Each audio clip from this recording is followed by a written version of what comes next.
All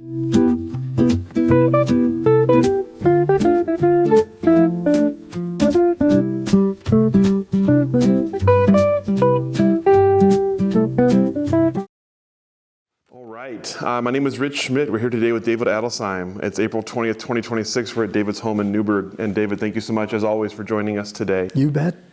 First question is, why wine?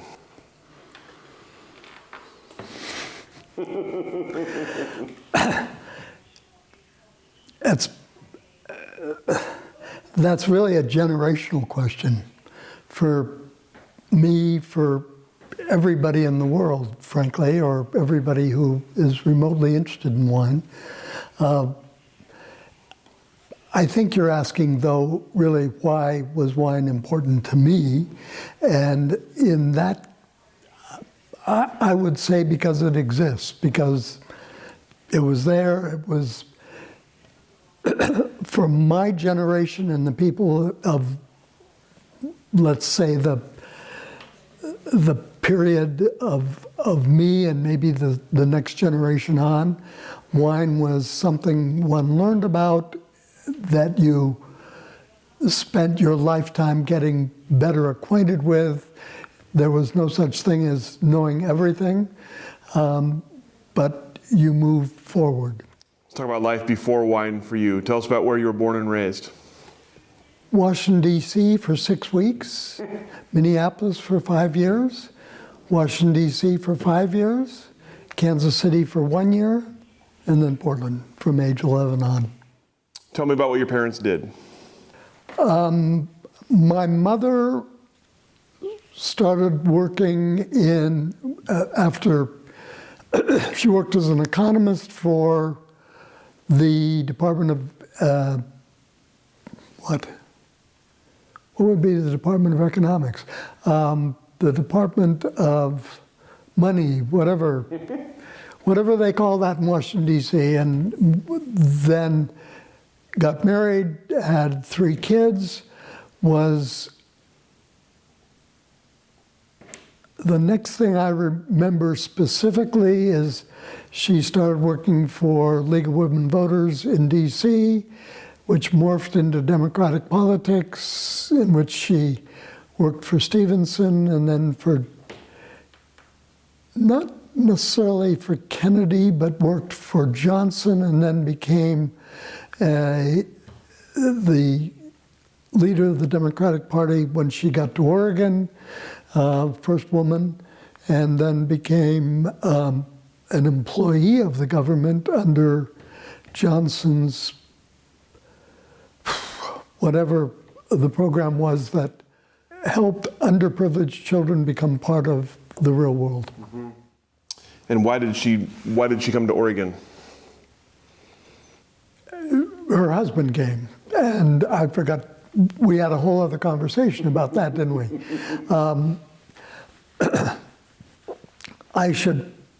My father had a law degree. He worked, before I was born, he worked for the government, I don't know where, without checking resources, but when he moved to Minneapolis, he worked, I think, for the Social Security Administration. When he moved back to D.C., he worked for the Food and Drug Administration. Then he was offered to open up the first office of a law judge who would hear the cases of people who didn't think they had the correct outcome in their administrative inquiries into their eligibility for Social Security. He first took that job in Kansas City, but always wanted to be on the West Coast, and eventually was in Portland. Mm-hmm. So tell me about, as you were preparing to go to college yourself, tell me about your decision to go to school and where you ended up going to school.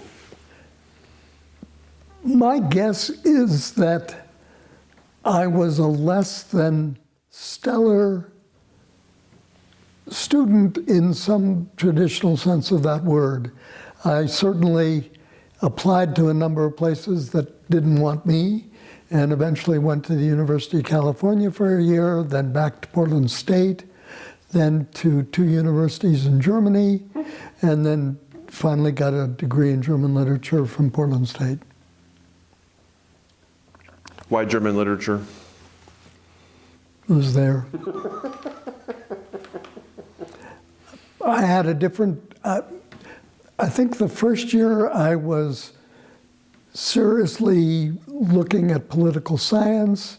The next year I was looking at philosophy, which I went to Germany thinking, but in Germany I became interested in German literature, and then my 4th year I ended up becoming more and more interested in psychology. So it was what I had the most credits in. At what point were you introduced to wine? I would guess as something beyond something that was drinkable, which is what it would have been in college. When I was in the Army, which one needed to be in those days, in Korea, the major in charge of who was stationed at Camp House, like I was Puerto Rican, but he knew a lot about wine, and to the extent that he had examples at Camp House, or there were examples available, showed me things that got things connected for me. I think the first serious tasting I had of wine was before that, when I was a student in Germany. And I went to a wine tasting on November 23rd, 1963, which was the day after Kennedy was murdered, on the Rheingau. Whatever drinking I did, though, between that and the meeting with the major in Korea was more about drinking than about appreciating. After that, my wife Ginny and I went, instead of, when we got out of the Army in Korea, instead of going back as one normally would over the Pacific, we went through Russia, stayed in Europe for the summer, ate and drank, not with a lot of knowledge, but with a lot of reception. And when I got back from Korea, the first jobs I had were at a bank, but my interest became more and more learning about wine. Not so much the making or growing of grapes or the making of wine, but really how wine could be learned about and how it would fit into one's life. What year was that you came back through Europe? I would have come back in 89. 69, yeah. Do you have any idea why it was that we found wine so interesting versus other things you could have studied in that way? I don't know. I mean, literally in April of 1971, we were still flailing around looking for what we were going to do in life. Ginny was more or less fixed on ceramics, but we thought that moving to the country would be an extension of having a garden in the backyard and running into, we met, when we were looking for land, we ran into Dick Erath by driving by his house that he had rented on the next road over, and quizzing him about if he knew anybody who'd planted grapes, and he had. 2 years before, and he pointed it out. It was a mile away. We had overlapping friendships with Bill Blosser and met him at Portland State. We were invited to Bill and Susan's house for a May Day picnic on May 1st. Met the Letts at that picnic, possibly others, but it was really the Letts that we became close to and who inspired us to no longer be looking for land, or at least me, no longer to be looking for land, but for land that could be planted to a vineyard, and to have a practical example of somebody that I knew who made wine. Mm-hmm. Up until that point, wine came from factories. Mm-hmm. Mm-hmm. Things. It was stuff you bought at a store. And the fact that wine was something that a human being could learn to make, and was something, if you wanted to do that, you could learn yourself, was much more than theoretical knowledge about wine as an important part of life. Tell me about meeting David and Diana. I mean, they were literally, Ginny's best friend was Diana, my best friend was David. For many years, we, as the town of Dayton, or where the Letts lived, became further and further away from here, not literally, but our world started aligning with this place, and their world aligned with their place, and so we had less and less overlap as time went on, but we were always close and always felt close. Mm-hmm. You mentioned that meeting them kind of inspired you because you saw someone actually doing it, who was actually making wine. Tell me about seeing him make wine, or being introduced to the winemaking process from that side for the first time. There were a couple of things. The first thing I remember doing was trying his 1970 spring wine. Spring wine, yeah. And I still have the bottle. Possibly not as good as it was. But in any case, in 72 in the fall, we went, during the harvest, he was marching around his fermenters and invited us to do that, and that was something that happened. The next year, I became his first intern and worked for him during harvest and periodically afterward, and then set up an internship formally in Burgundy with somebody that we found for 74. The process of working for David was literally the first time I had been in a winery. I mean, we may have gone to Mondavi and a few places in California, but this was literally on the same scale as I was, and was something that could be clearly identified with. And he was my best friend. So you mentioned meeting a lot of the people who were there. There weren't many people yet.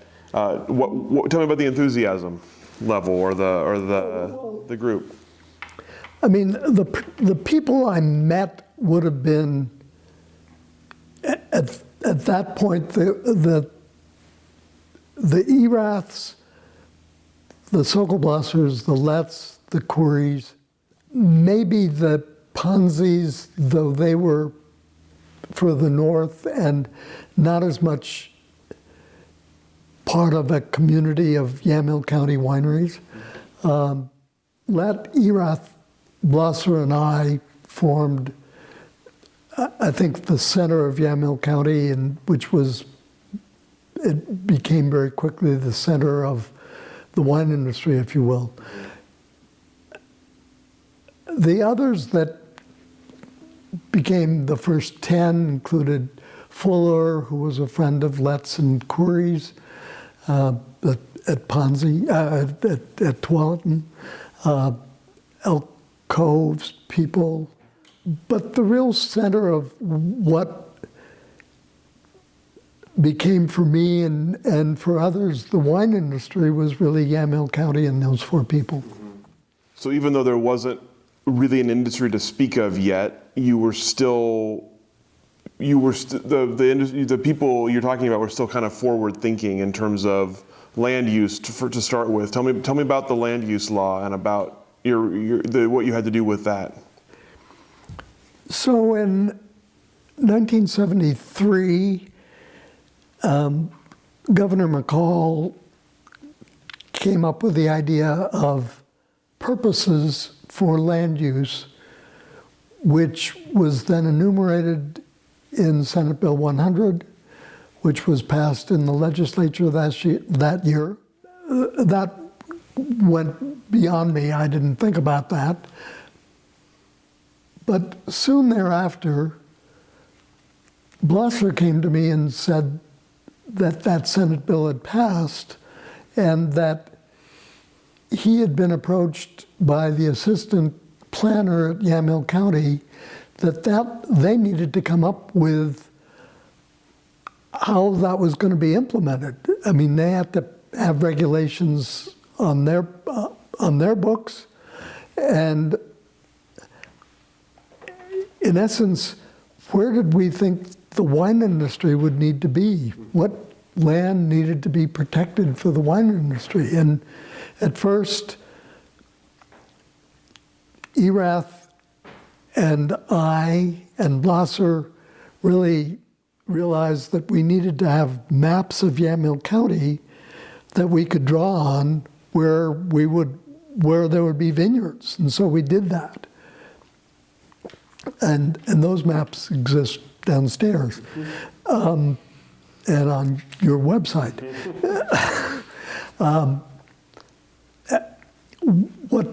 What it turned out, as we went around the county and met with farmer groups that were semi-formally put together as advisory panels to the county, we realized that what we're really asking is protections for the hillsides that would have otherwise have been thought of as residential properties and subject to subdivision. What we needed to do was protect it from subdivision. And so even though we had maps of where we thought vineyards could be that were based on whatever, what the assistant planner, who eventually became the planner, did was protect all the hillsides in Yamhill County. And he talked to planners in Washington County and in other parts of the Willamette Valley, and they decided to do the same thing since no other voice was heard. There was no other voice. The insistence that this was overkill or somehow that we were holding too much land to be developed for vineyards, and that was a decision for the future. For now, we needed to protect all that land. And so it went through. And amazingly so. And not because there was a plan from the beginning to protect all lands that were not otherwise set up for hills or in housing to be protected for vineyards, that we wanted to protect what we thought of as the sites that would most likely be vineyards in the future. And we got so much more than we asked for.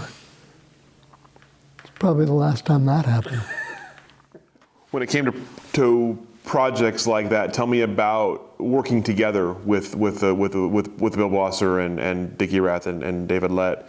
How did the process go? Obviously, you all had your own thing. How did it work when you were working together?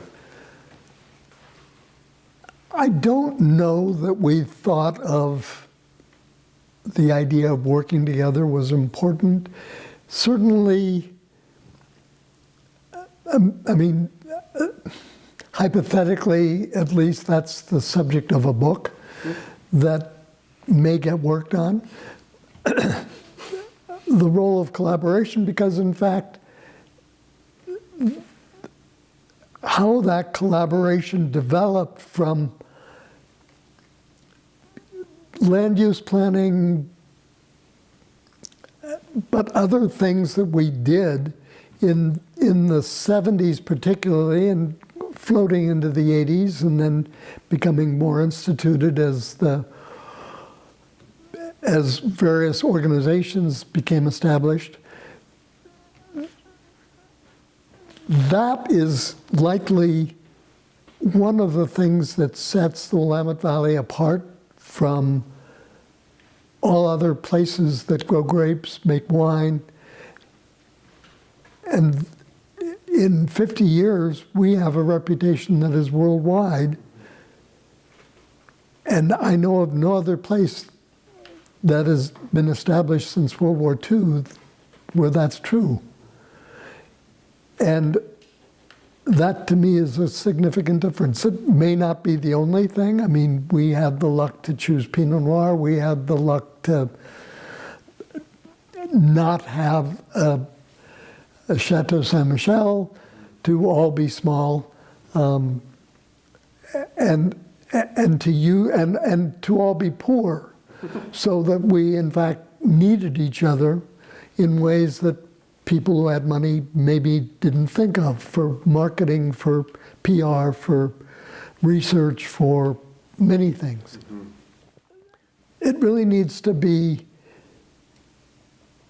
figured out, and I've not done that yet, how that came into being and what were the initial steps that we took, particularly Lett, or not so much Lett, who even then was a curmudgeon, and more about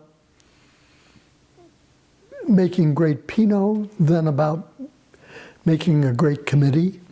Mm-hmm. So more Erath, Blosser, and Corey. Mm-hmm.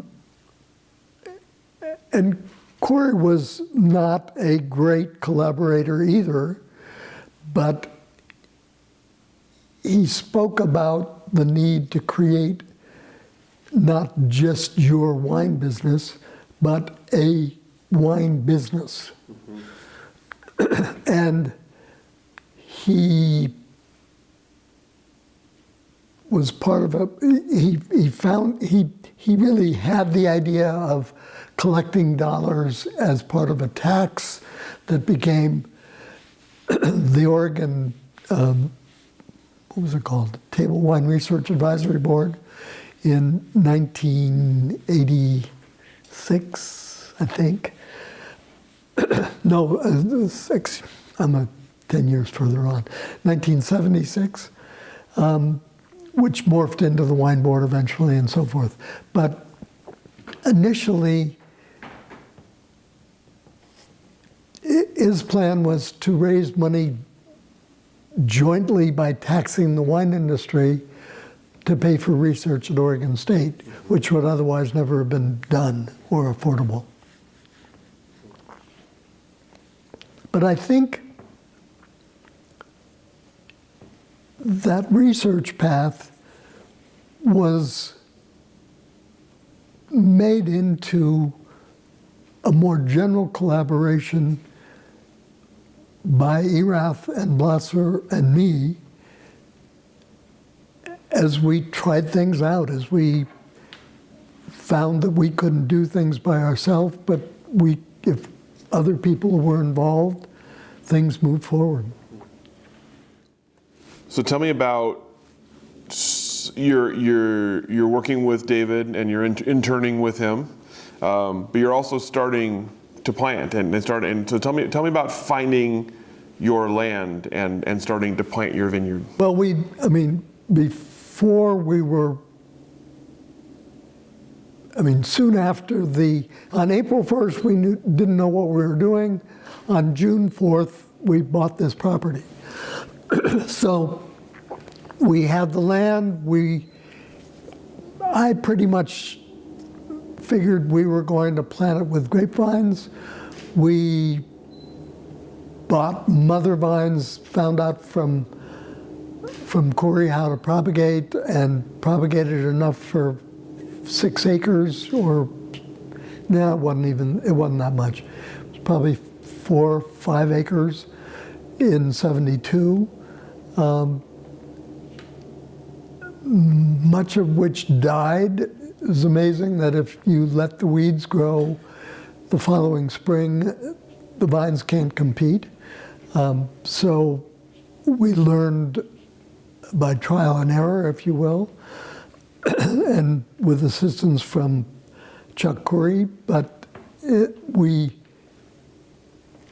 laid out the vineyard more formally, keeping what survived or transplanting what survived, and really creating this 19-acre property, of which about 15 plus acres were planted. So it was planted out in 74. We didn't know when we would be able to make wine from it, but I figured I needed to understand how I would make wine. And at that point, none of the people in Oregon who were making wine had ever worked in Burgundy. And so I figured I needed to go to Burgundy before we had grapes to make into wine. And so we found an extension agent that knew a friend of ours in Oregon, had gone to Oregon State, and I asked if he could possibly find us a job as an intern in Burgundy. He wasn't very sure. He got no's from all the growers he could find. Americans apparently didn't have a great reputation, but was able to get an internship at the Lycée Viticole in Beaune, which I didn't know what the Lycée Viticole was, other than a Lycée Viticole, but showed up probably in the end of August and was given a room, and turned out I was the only full-time employee of the winery, in addition to a person who worked full-time for the school as the administrator of the winery, and the cellar master, who was ancient, 45 or something, maybe 50, maybe almost dead. Nonetheless, these people, the three of us basically were the winery, except the 40 hectares or so of grapes that the Lycée had been given over time were in fact managed by students. So they did all the work in the vineyards and in the winery, and the three of us in the winery did the oversight, coordinated the handwork that the students were doing. So not only did I get to see, not only was I an intern at a very high level, but it turned out there were other students at the Lycée who were there for one semester from America, from the University of Montana, learning to speak English, learning to speak French. I met them. I sat in a little bit on a number of the classes, but became fast friends with a number of them.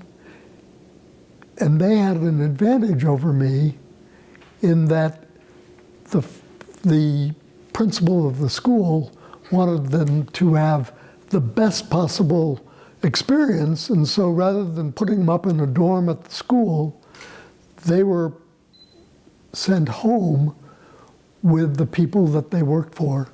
And so were interns at the top chateau, or not the chateau, the top domains in Burgundy.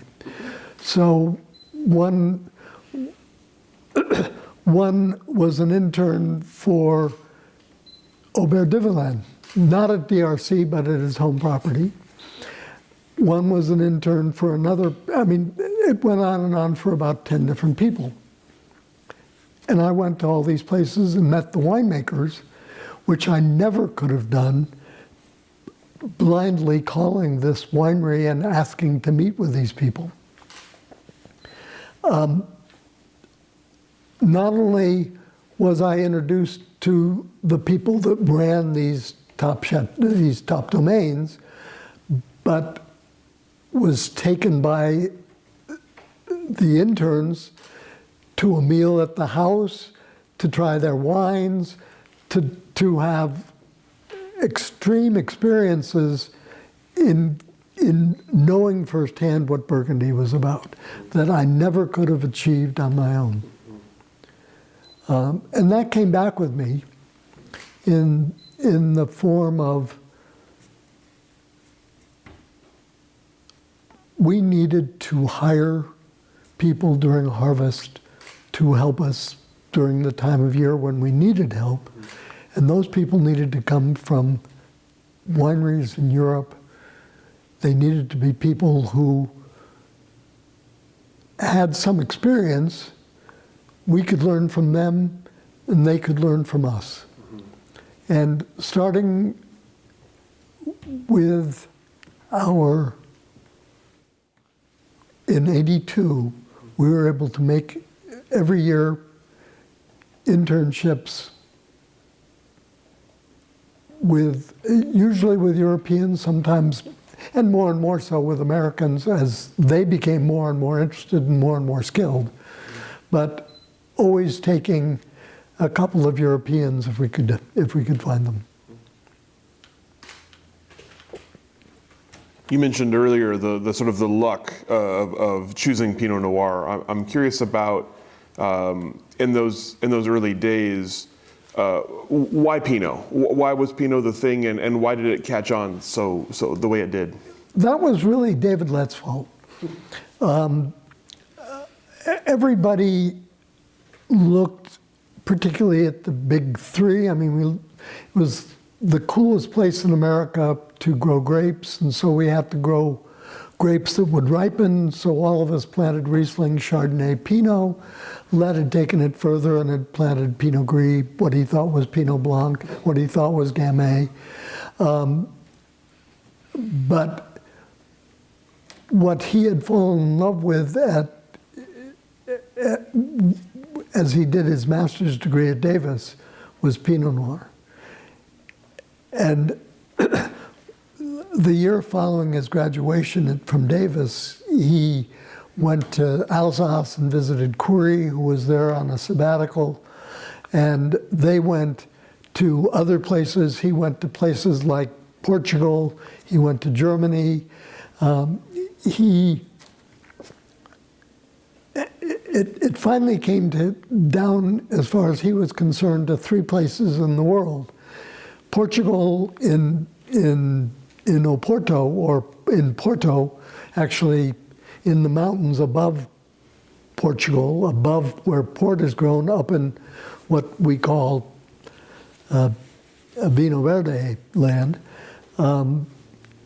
New Zealand, the South Island, and Oregon. And Khoury was more intent on Oregon and not really concerned with the other two places. And he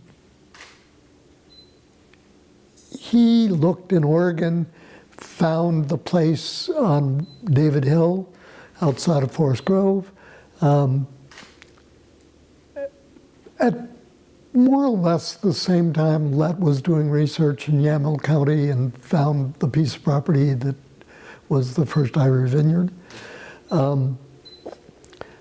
They were close in those days. There are pictures of David Lett helping Khoury paint his house and beyond. This was before David even knew Diana. When he met Diana and wooed her and then very quickly married her so that she could help him transplant the vines from the nursery to the vineyard the following year. That was going on as the Lett-Khoury relationship was more or less falling apart. I don't know. We're way off of topic. Pinot Noir. So Yes. So David Lett. It was really David Lett's vision to make Pinot either in northern Portugal, South Island of New Zealand, or Oregon. We wouldn't talk yet about really Willamette Valley, although really Willamette Valley, there was Richard Summers in Umpqua Valley, but really the Willamette Valley was where Khoury and Lett were looking and where they found what they were looking for. I don't know why they didn't look in Umpqua Valley, but they didn't. They had met Richard because he had planted his vineyard in '61. So he must have looked in '60. Yeah. But in any case, the vision to fall in love with Pinot was really David Lett's. And other people said Pinot and Chardonnay and Riesling and other varieties. I mean, people planted Cabernet, and I mean, there were all sorts of things. But Lett gave the point of privilege to Pinot. I mean, the best sites in the vineyard were Pinot. The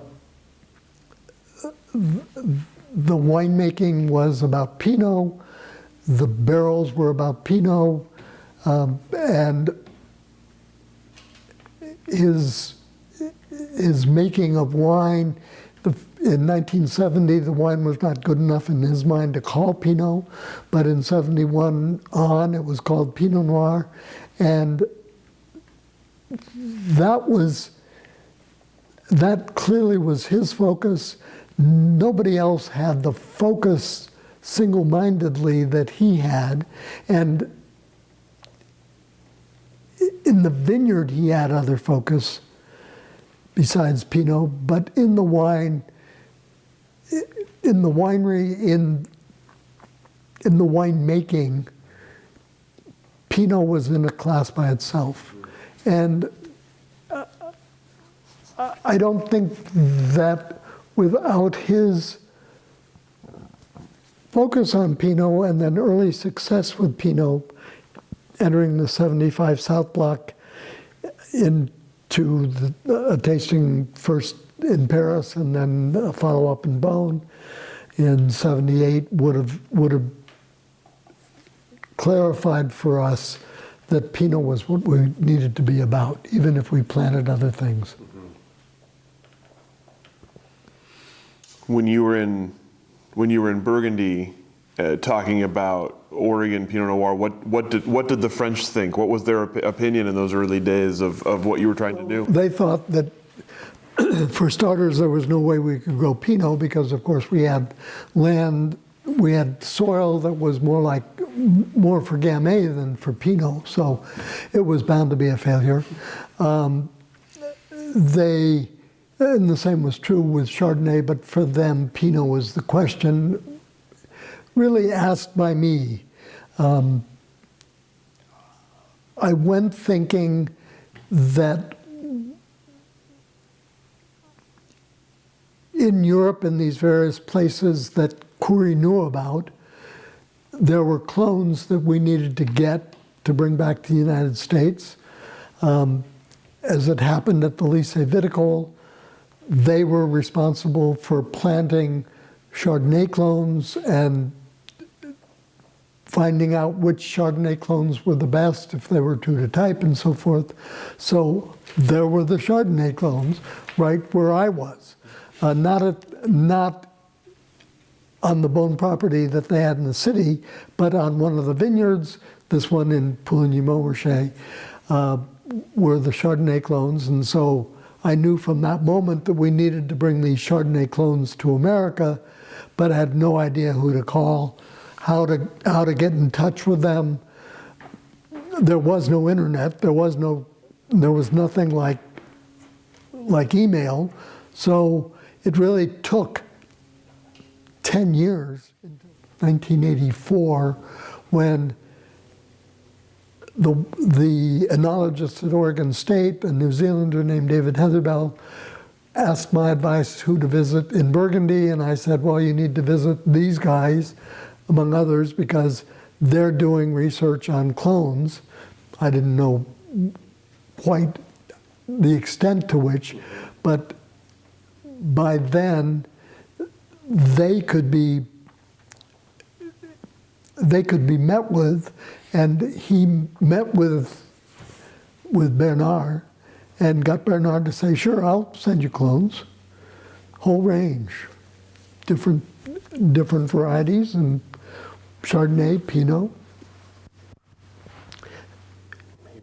He was not realizing, of course, that they'd been paid for by the nurserymen in France, who would be extremely pissed that he was giving their clones away.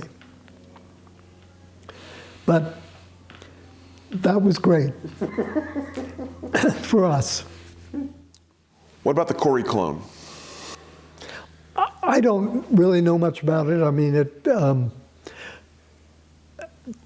Curie clearly imported clones of the various varieties that he had planted in Burgundy from Alsace, from his time as an intern in Alsace. And he, as other people who had self-imported clones, he couldn't talk about it, and so didn't.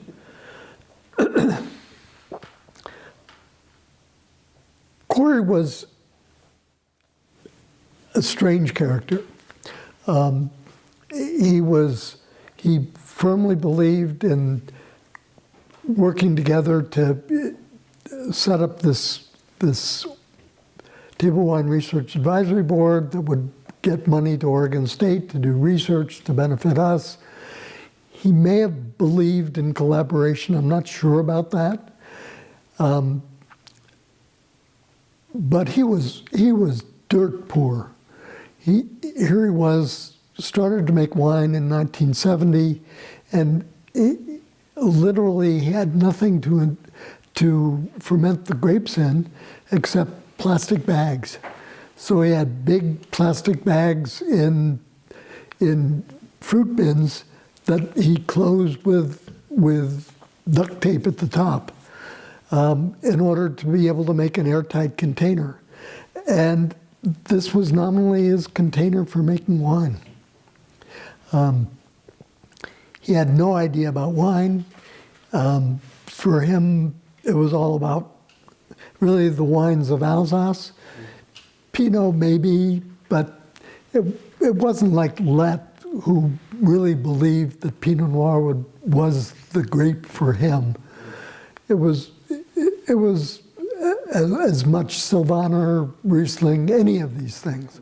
What I should mention is, because he was dirt poor, he was constantly looking for ways to make money, and that included growing grapes for people.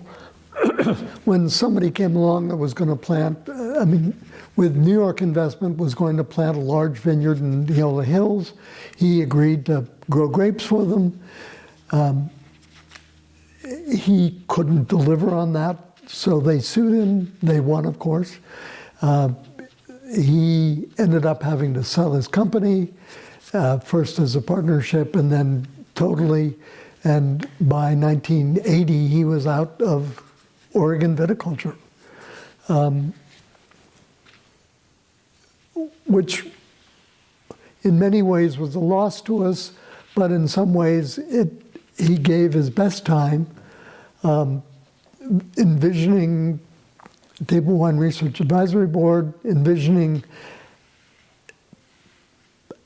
possibly how the organizations of the nascent industry could develop.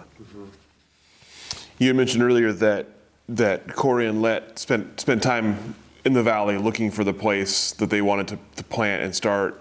When you were looking, why did you choose this? Well, in those days there was very little land available, and for somebody who didn't live in the valley, you were really dependent on what was available, what was for sale. So we went to a couple of different realtors and asked for help, and they showed us the things that they had for sale. So we found this because it was for sale. When you went to lay it out and plant it, how did you go about choosing what you were going to plant and how you were going to plant it? The first year, as I said, we propagated the vines ourselves, obviously not with rootstock. We thought there was no phylloxera in Oregon.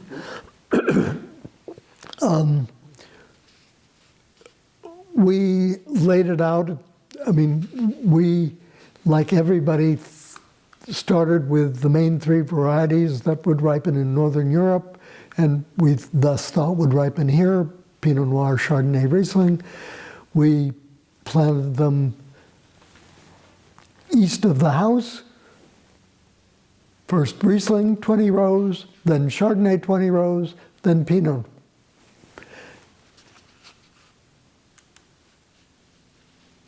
We planted it in '72. We planted it when we could finally get those grapes that we had propagated hardened off in August. Lots of people think that there are several windows you could plant in the spring, in the fall. August would never be the time when you would plant.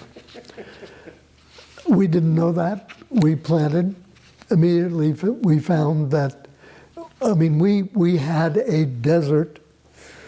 It was dry as a desert. It was rototilled. There were no weeds. It was great in that respect, but there wasn't going to be rain for a couple of months. So in order to water the vines, the first time we watered it with a tank on the tractor, but we realized we would need something more than that. So we bought about a quarter mile of hose,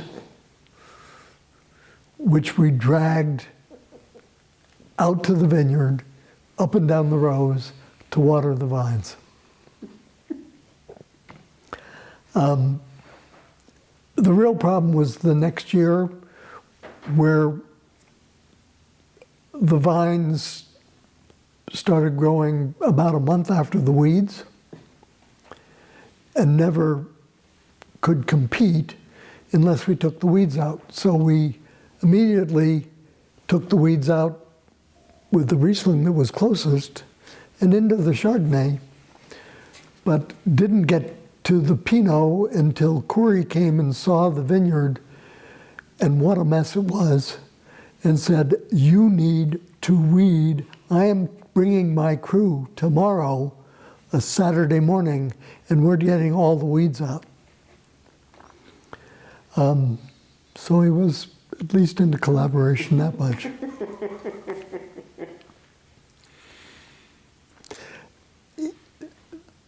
That late weeding couldn't help. Most of the Pinot died. When in that time, before you first made wine for yourself, what did you think of the potential for Oregon wine? In your sort of wildest dreams, what did you see the potential of the industry, the potential of the area?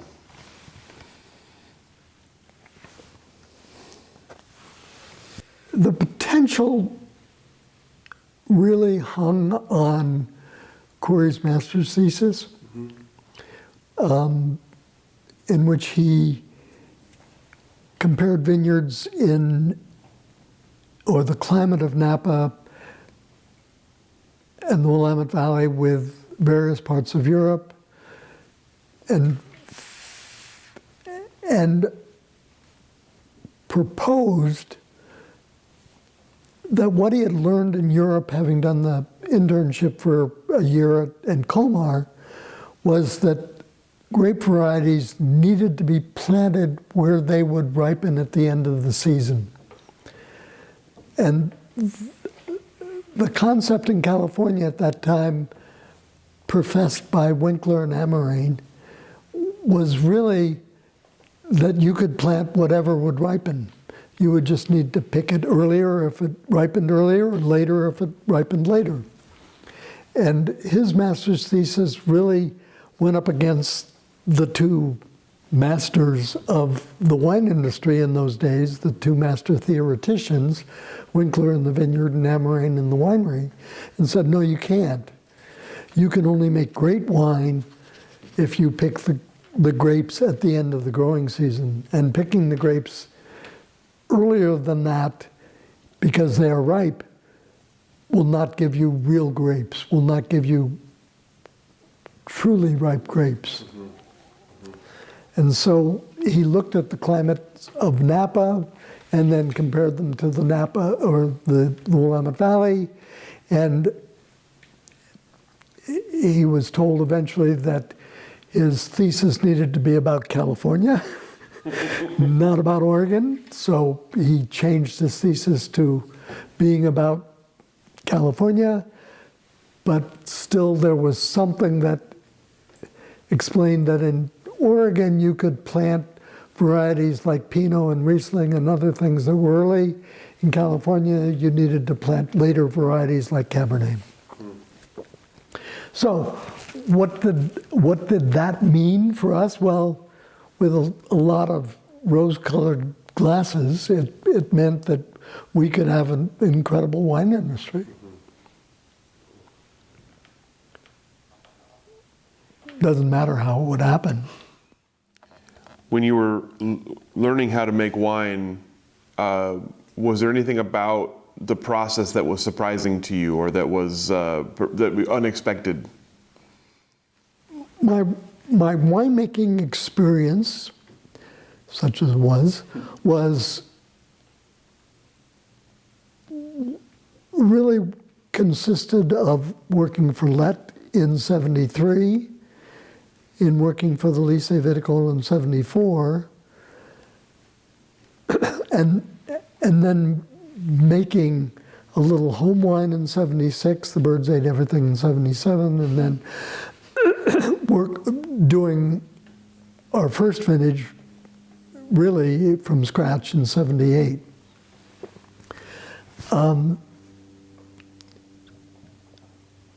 There were some contradictions between what I learned with Lett and what I learned in Burgundy.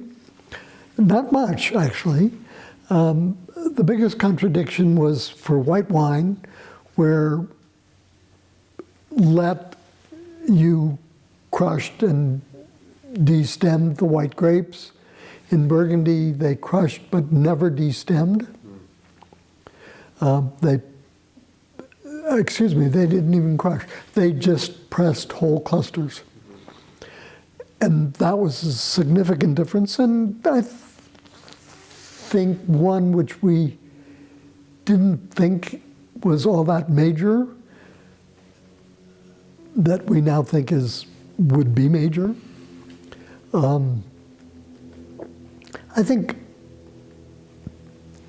though most of the winemaking was learning how important cleaning was,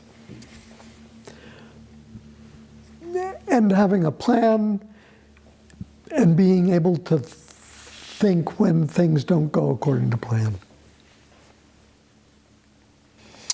Can you remember an example from those days of having to pivot on a plan that wasn't going according to plan and having to be creative? I mean, one of the things I remember, it may have been 79 or 80, but it was early on, was deciding to put Riesling through malolactic fermentation, which was even worse than the Riesling was.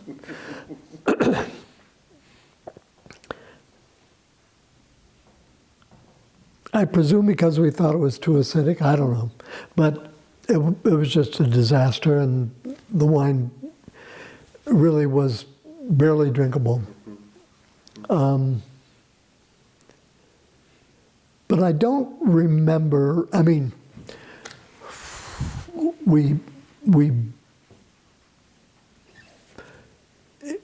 the 79 harvest, I mean, the first really large harvest from our own vineyard was 79.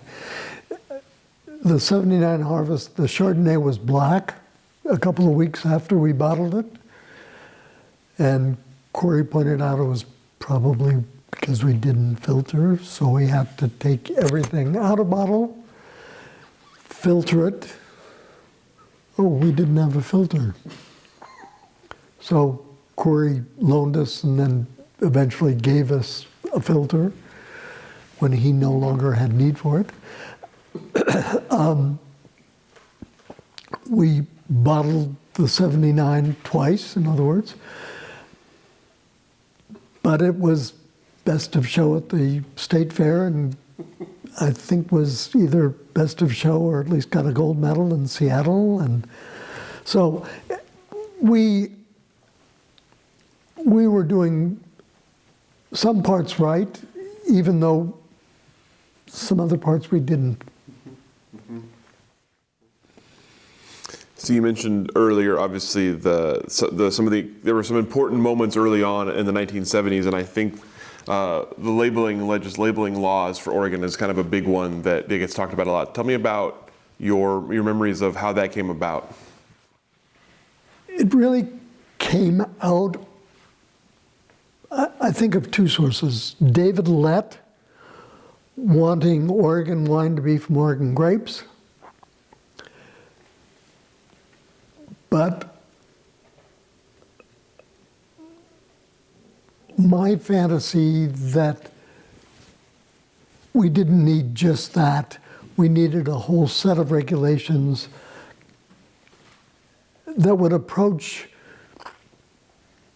if not everything that an AOC had in a place like Burgundy, at least would cover the winemaking aspects of it. And so in 1973, I think, in fact, I wrote up a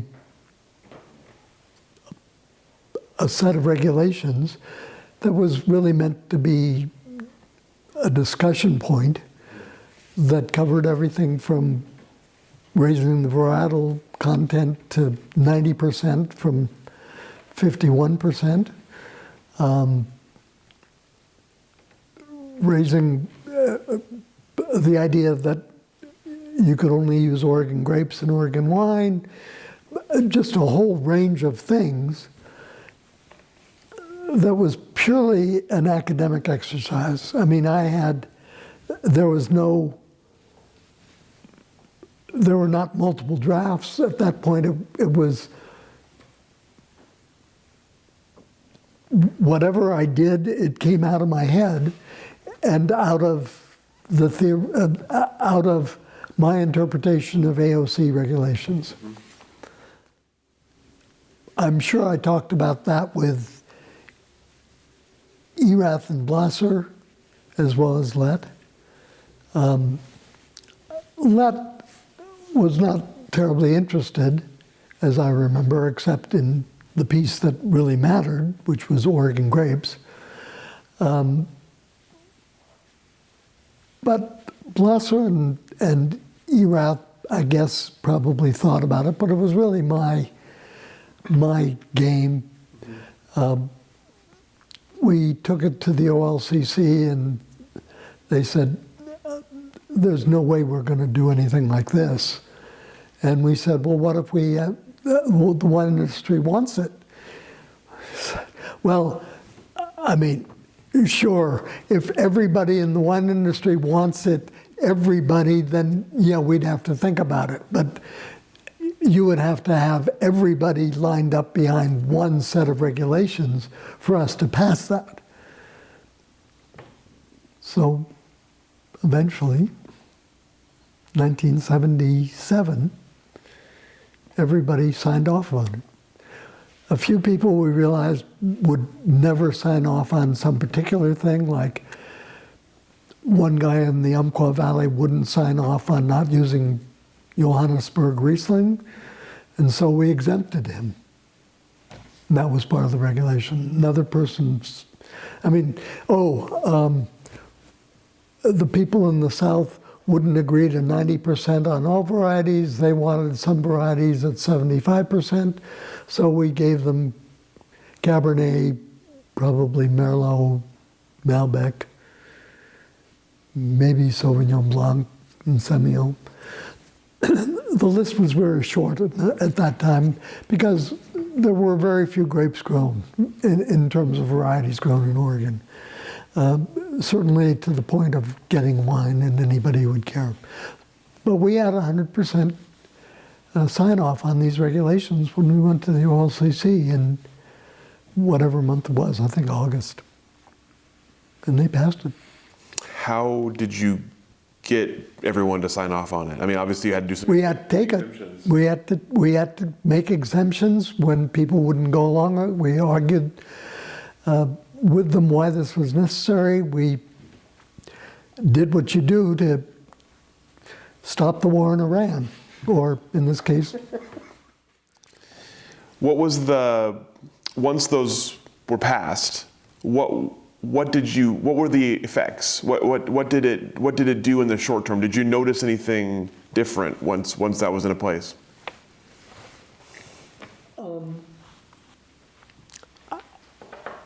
I think a lot of people at first didn't realize that Oregon had separate regulations from the Fed on what was allowed in Oregon. But in those days, every label needed to be approved by the Fed, but also by the state of Oregon. So you had to submit your label to Oregon and they would approve it. Obviously, they wouldn't approve them if they were not in compliance with the law. So for the period of time that Oregon did that, which was maybe 10 years, I don't remember when they got out of that business, but at the point of time that they had to approve it as well as the Fed, there was a system in place where it wouldn't guarantee it, but it would come a lot closer, particularly for people who were either ignorant of Oregon's rules or were trying to get around them, which in those days probably wouldn't have been very many people. Eventually it became those of us in the wine industry would see a label that didn't comply and would have to turn our neighbors in, which suited the OLCC just fine because they didn't want to do it. And we would put our friendship on the line by doing that. You talked earlier about what became the Oregon Wine Board, the early days of the Table Wine Advisory Board. In its early days, in addition to Oregon State Research, were there other things that the Wine Board was doing? No, it was Table Wine Research Advisory Board, and it was research. $15 per ton, no, $12.50 per ton, or $12 or whatever it was. There's a regulation that one can look up on that. And it went all to research, and it went all to Oregon State. We had very little money to spend in those days, but the board would meet.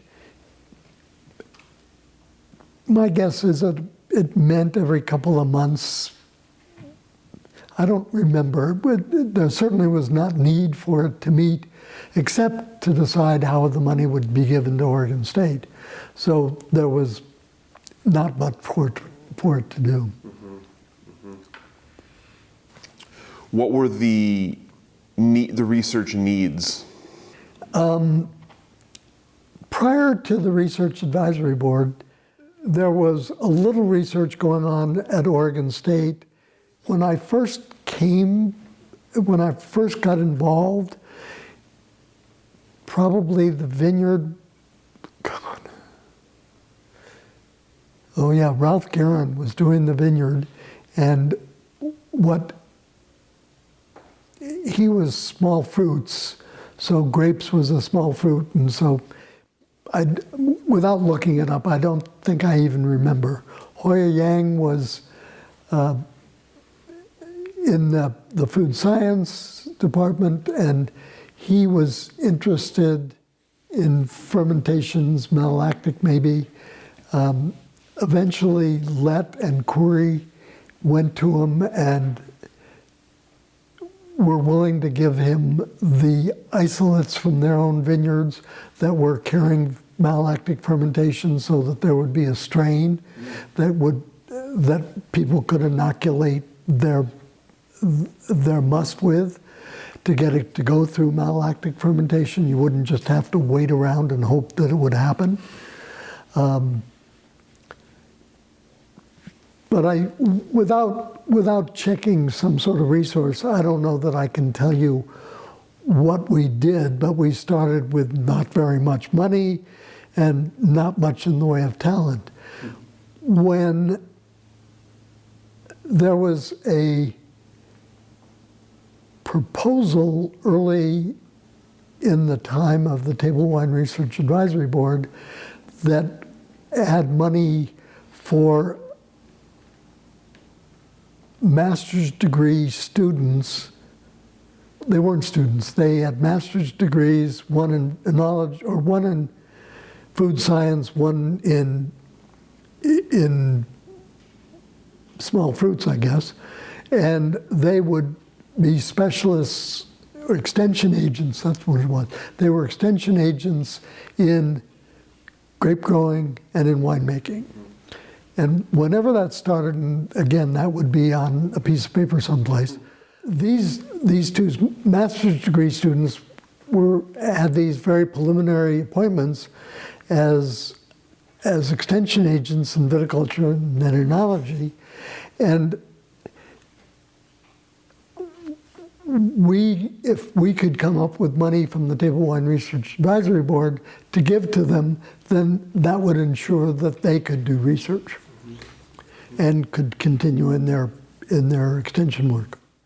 You also brought up earlier the 1975 South Block from Irie, the sort of the first Oregon wine to sort of make some noise. Coming at the tail end of this 1970s, early 1980s, tell me about your memories of the event and of the impact. What did it mean when his wine made an impact at the showing? The first tasting in '78 caught everybody, including Mr. Lett, by surprise. It was really Becky Wasserman that had entered the wine. On the one hand, we thought it was extremely important. I don't know that the wine world thought it was particularly important. I mean, for starters, it was a tasting in Paris. It was done with not very good Burgundies. It was not. It really didn't make any real breakthroughs. The tasting that was a repeat that was done by Drouhin in 1979, I think, was more important to us because they were made with Drouhin Burgundies and they were much better wines. I don't know that this would be made into something that was the same as the 76 tastings in California. But even those probably were not as strong in 76 as they were in retrospect. And in retrospect, the tastings in Paris, and particularly the tastings in Beaune, were very important. But more in saying you were right than in the step that they somehow managed to make. The Willamette Valley, there was no one step that put us on the map. There were a bunch of little steps that made progress. And as much as a writer would like there to be a step that put us on the map, there wasn't one. It was that every little thing that we did, particularly things we did together, but important things that individuals did, made a difference. And when taken together, they made a difference. Talk a little bit about the early days for Adelsheim, for your brand. You made first wine in 1978. Tell me about the first wines and about selling them, the reception, and sort of the early growth for the brand. Although we made a lot of this vineyard, in fact, the first harvest was barely a barrel each of Chardonnay and Pinot. And so we augmented it with grapes that we bought. Needless to say, there was nothing to buy in the neighborhood. So we bought it from the same place that Lett in particular and Fuller and others were buying from Eastern Washington, from Sagemore Farms. We, though, chose not to have varieties which would somehow compete with the ones that we were growing in Oregon, but completely different varieties. So for red, we chose Merlot. For white, we chose Semillon. We made these wines on a flat roof with a crusher hanging off one edge, sitting over the press, or over a bin if we put a bin instead. It was a crusher, not a destemmer. Is that right? No, I'm sorry, it was both. So following the Burgundian approach, we old cluster pressed. So that's right. We tilted the 4x4 by 2 feet tall bins of grapes manually on their side, so that the grapes would then fall either into a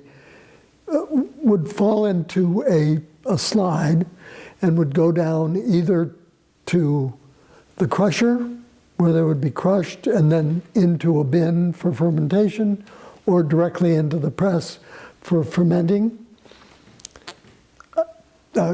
For pressing.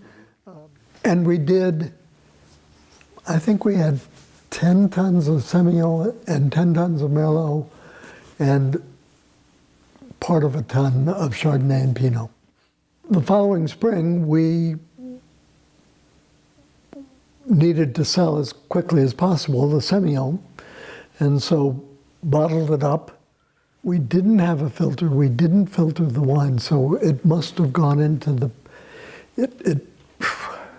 however we did it, we put it in the bottles, and then Jenny and I filled up the back seat or the trunk of the car with cases of wine and went to restaurants and to retailers and hoped they would consider buying one. And we were not the first. I mean, Erath and Ponzi and Lett and Corey and others had visited, so the idea of Oregon wine was not new in the summer of '79. We tasted the wine with people, and by and large, we were able to sell it and deliver it on the spot. The Chardonnay and Pinot we held back, bottled under a first harvest label that Ginny did, and released it. By then I had a job working for Albertina Kerr, getting their volunteer projects off the ground with a couple of other employees and a couple of other unpaid employees. But that was what I was doing during the day, and during the night or during the evening I'd work at L'Omelette trying to sell wine, which we did. So Ginny actually had a lot of the sales, particularly down valley. She, particularly Eugene, Corvallis, and then even further a little bit. And I would periodically try to sell in Portland. We must have come close to selling that out. So you're working other things now. You're not just full time making wine. How do you fit it in? How do you make it work? Well, I mean, winemaking was taking a vacation for a month from my job at Albertina Kerr. The selling was to a large extent Ginny. I did some, but on my way to work. At one place or another. Oh, wait a moment. I've conflated two things. The wine steward work was from '75 through the late summer of '77. I went back to work in the fall of that year at a different restaurant, and then a third restaurant after Ginny and I went to Burgundy and had bought anything? Bought barrels, at least. So during the day, I was working mostly in the vineyards. In 1980, we hired two guys, one a PhD in psychology and his friend to work in the vineyard, and I worked in the vineyard. I taught them how to do the vineyard. We thought that we needed to do the work in the vineyard, didn't realize there was a group of people that were coming up that we could educate, and really didn't take on much of the full time until 78, 79. Yeah. Anyway, no, it was probably even later than that, probably 81. So I would work during the day making wine and selling wine, and then work nights doing the sommelier job at L'Omelette. That's conflated. I couldn't work at restaurants as a sommelier once we had a license as a winery. That was a conflict of interest because I would then have a license at two levels. Retail, working as a somm, and wholesaler production. So I worked as a somm up until the fall of '75, and then could no longer, and from then I could only work at Albertina Kerr. So this first time I would without wine, I would do work in the vineyard and then work as a somm in the night. After I no longer could be a somm, I still needed to work because we had to have income. And so during the day, I would work in the vineyard and do work in the winery, depending on what time of the year it was. And then in the night, or no, I would do that in the night and work at Albertina during the day. Sorry, that's so confused. Anyway, that continued until it continued till the spring of the spring of '82. From '82 on, we were self-sufficient nominally. That's quite the hustle. Well, I mean, we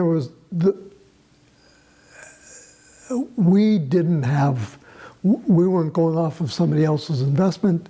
It was literally starting from scratch, doing everything ourselves, doing everything with help when we could pay people.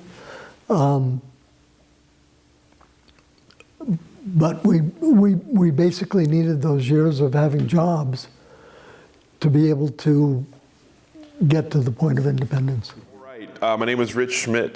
Today is May 6th, 2026, and we're here with David Adelsheim, continuing our conversation from earlier. And David, thank you again, of course, for being here. We left off kind of at the beginning of the 1980s with our conversation before, so let's pick it back up around the kind of the turn of the 80s. Describe for me, I guess, sort of the state of the Oregon wine industry in the early 1980s, and what were the biggest obstacles or challenges the industry was facing as in that time? As an artificial date, we used 1980 to sort of distinguish the founding 10 wineries from the people that came afterward. What really is represented by the 80s, the beginning of the 80s, is we went from a period where we were literally not knowing what we were doing to really the 80s was the basis of the growth of the industry. It's where we set out a lot of the things that would be important from really until today, and defined organizations, defined an AVA, the Willamette Valley, which is obviously very important, laid out the collaborative spirit of the industry. I think it's really in the 80s where it comes into effect. In the 70s, we may have talked about it, but there wasn't really much that was going on in terms of really doing things. By 1980, 10 of us had made wine. There was increasingly interest in the Willamette Valley, increasing numbers of wineries, increasing number of vineyards, and there was, it grew very slowly in the 70s, the 60s even slower, but in the 80s it started to move faster, the 90s, and then obviously in the aughts it really took off.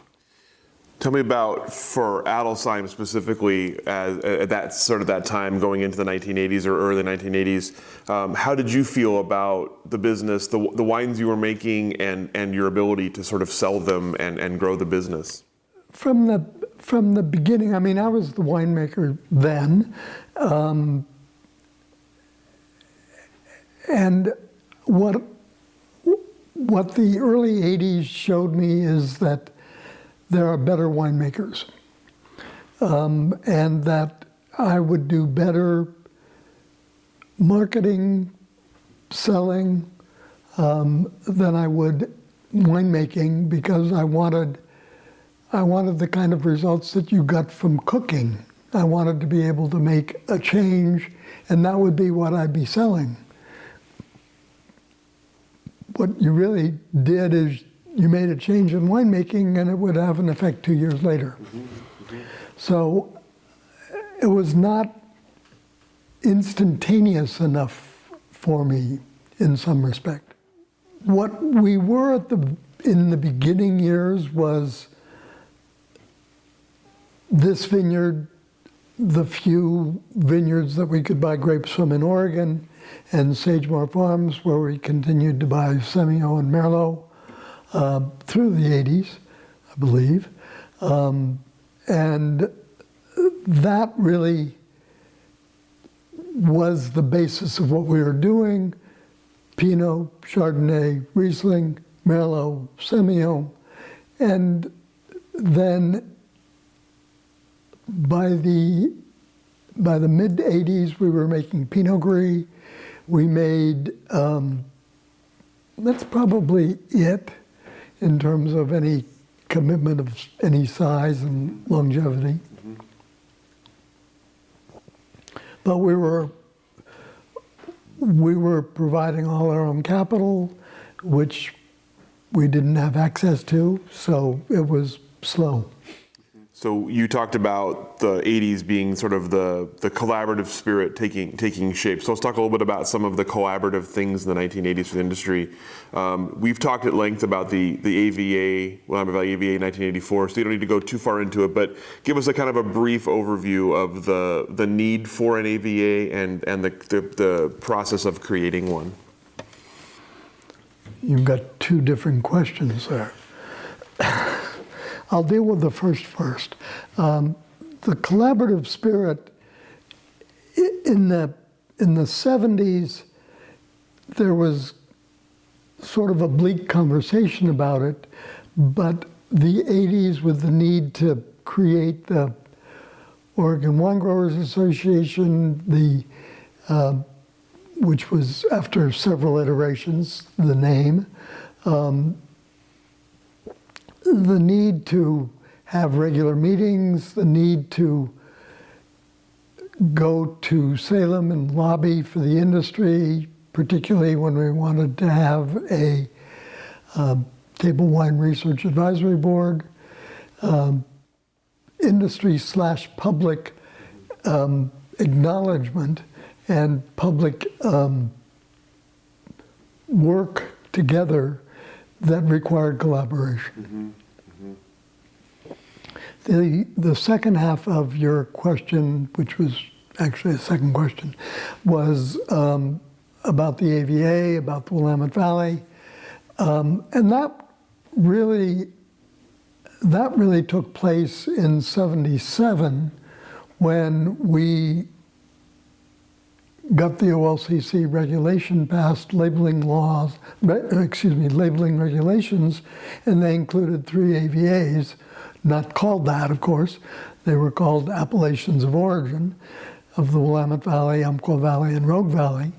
And they were defined as counties because we didn't have any other thing. And that would have done fine, except the federal regulation that required the use of an AVA for any wine that was to be estate bottled from the effective date of those regulations, which was probably about 83 or 84, meant that we had to go back to our regulations and create AVAs in place of the regulations that we'd already created in order to be able to use estate bottled. And like I said, we've talked about that before, so I will refer listeners to check out the individual conversation we had specifically about the AVA if they want more information about that. Wine Growers Association, you mentioned that. Tell me about the beginnings of the Wine Growers Association.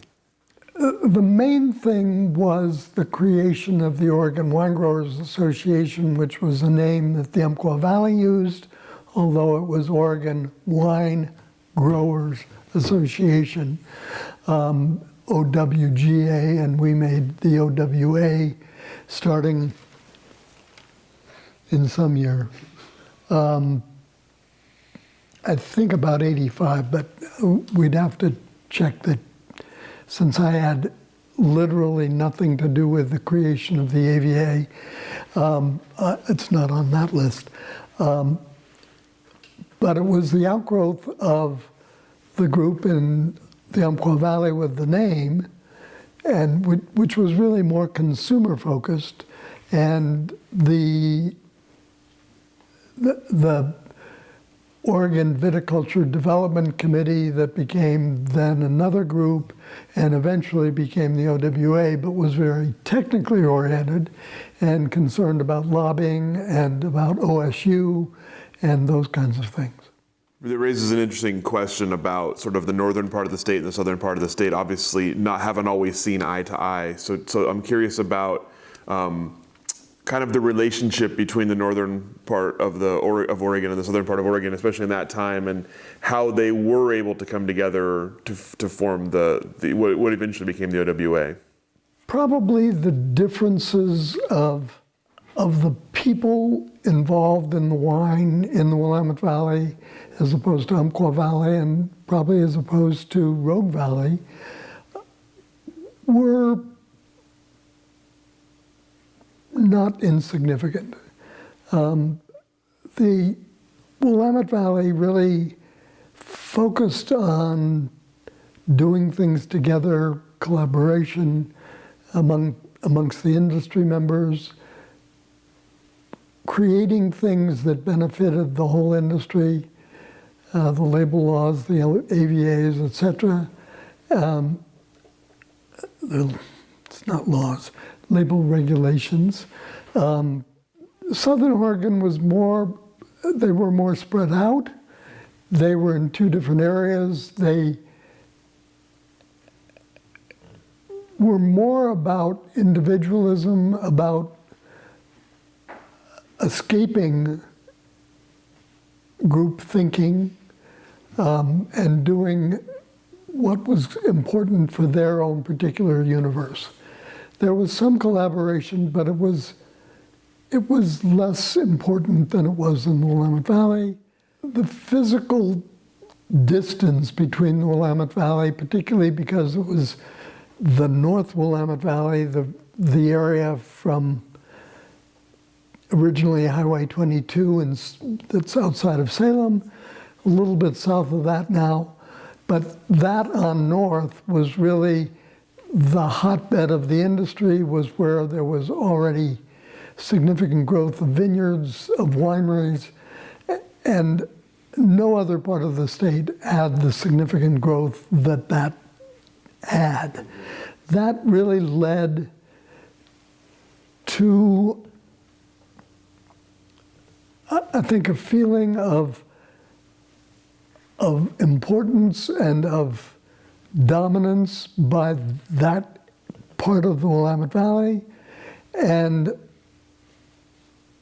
a significant lessening of that as you went south to the Willamette Valley in southern Oregon, a little bit less important than was in the north, Umpqua Valley less so, and Rogue Valley even less so.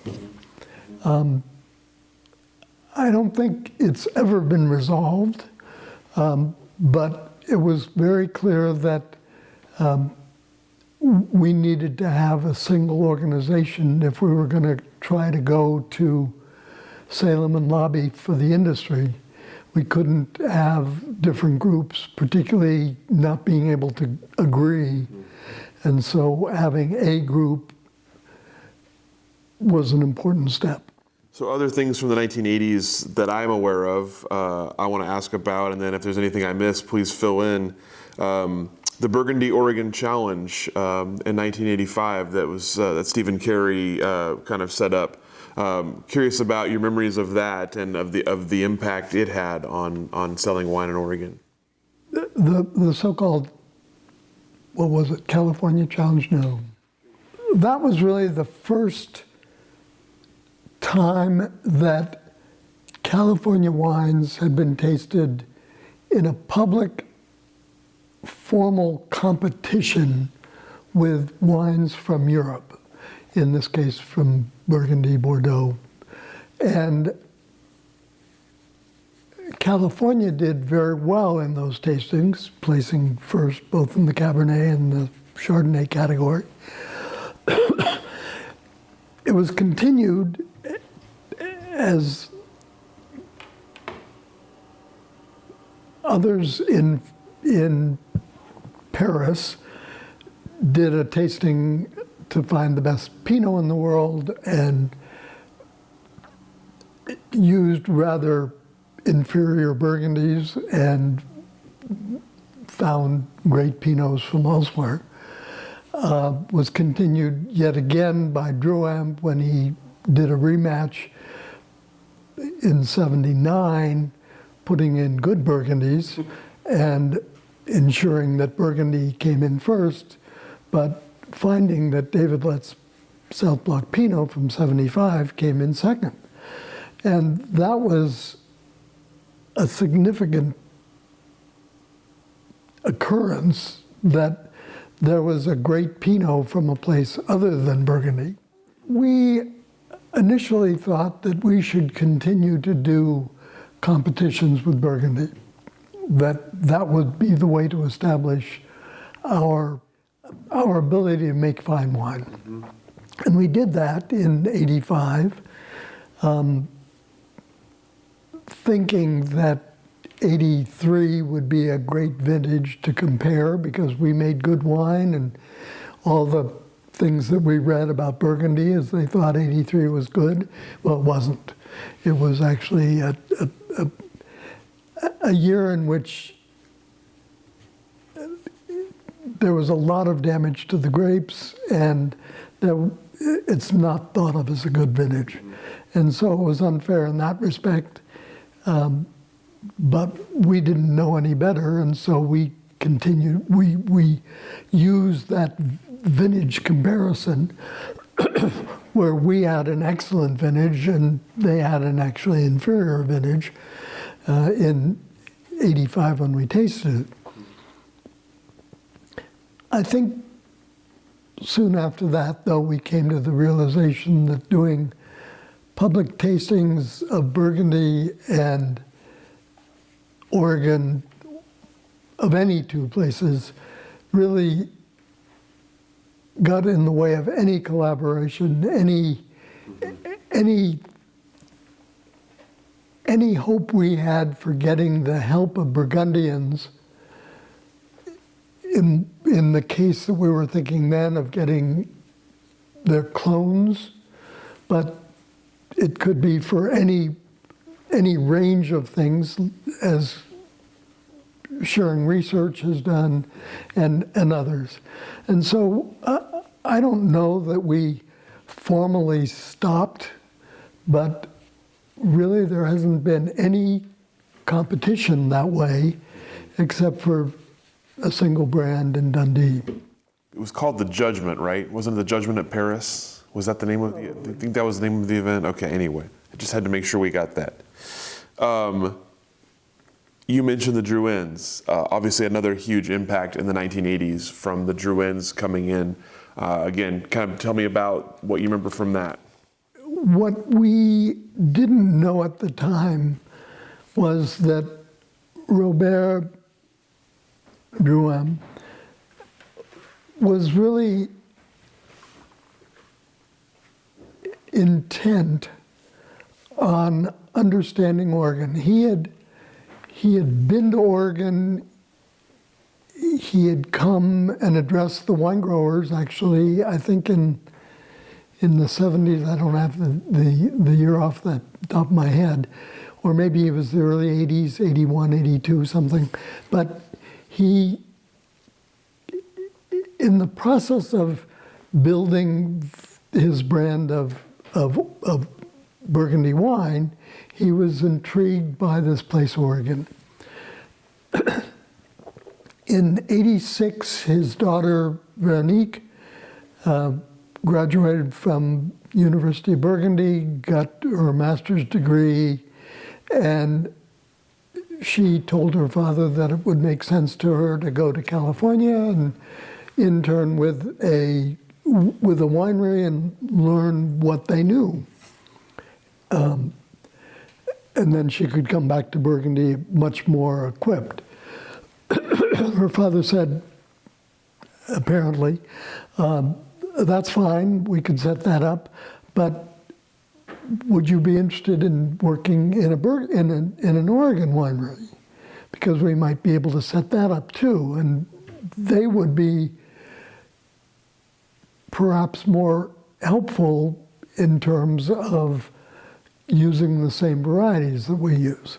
And so Veronique went along with that, and Robert talked to his importer in Oregon, and it was Henny Hinsdale. It was the same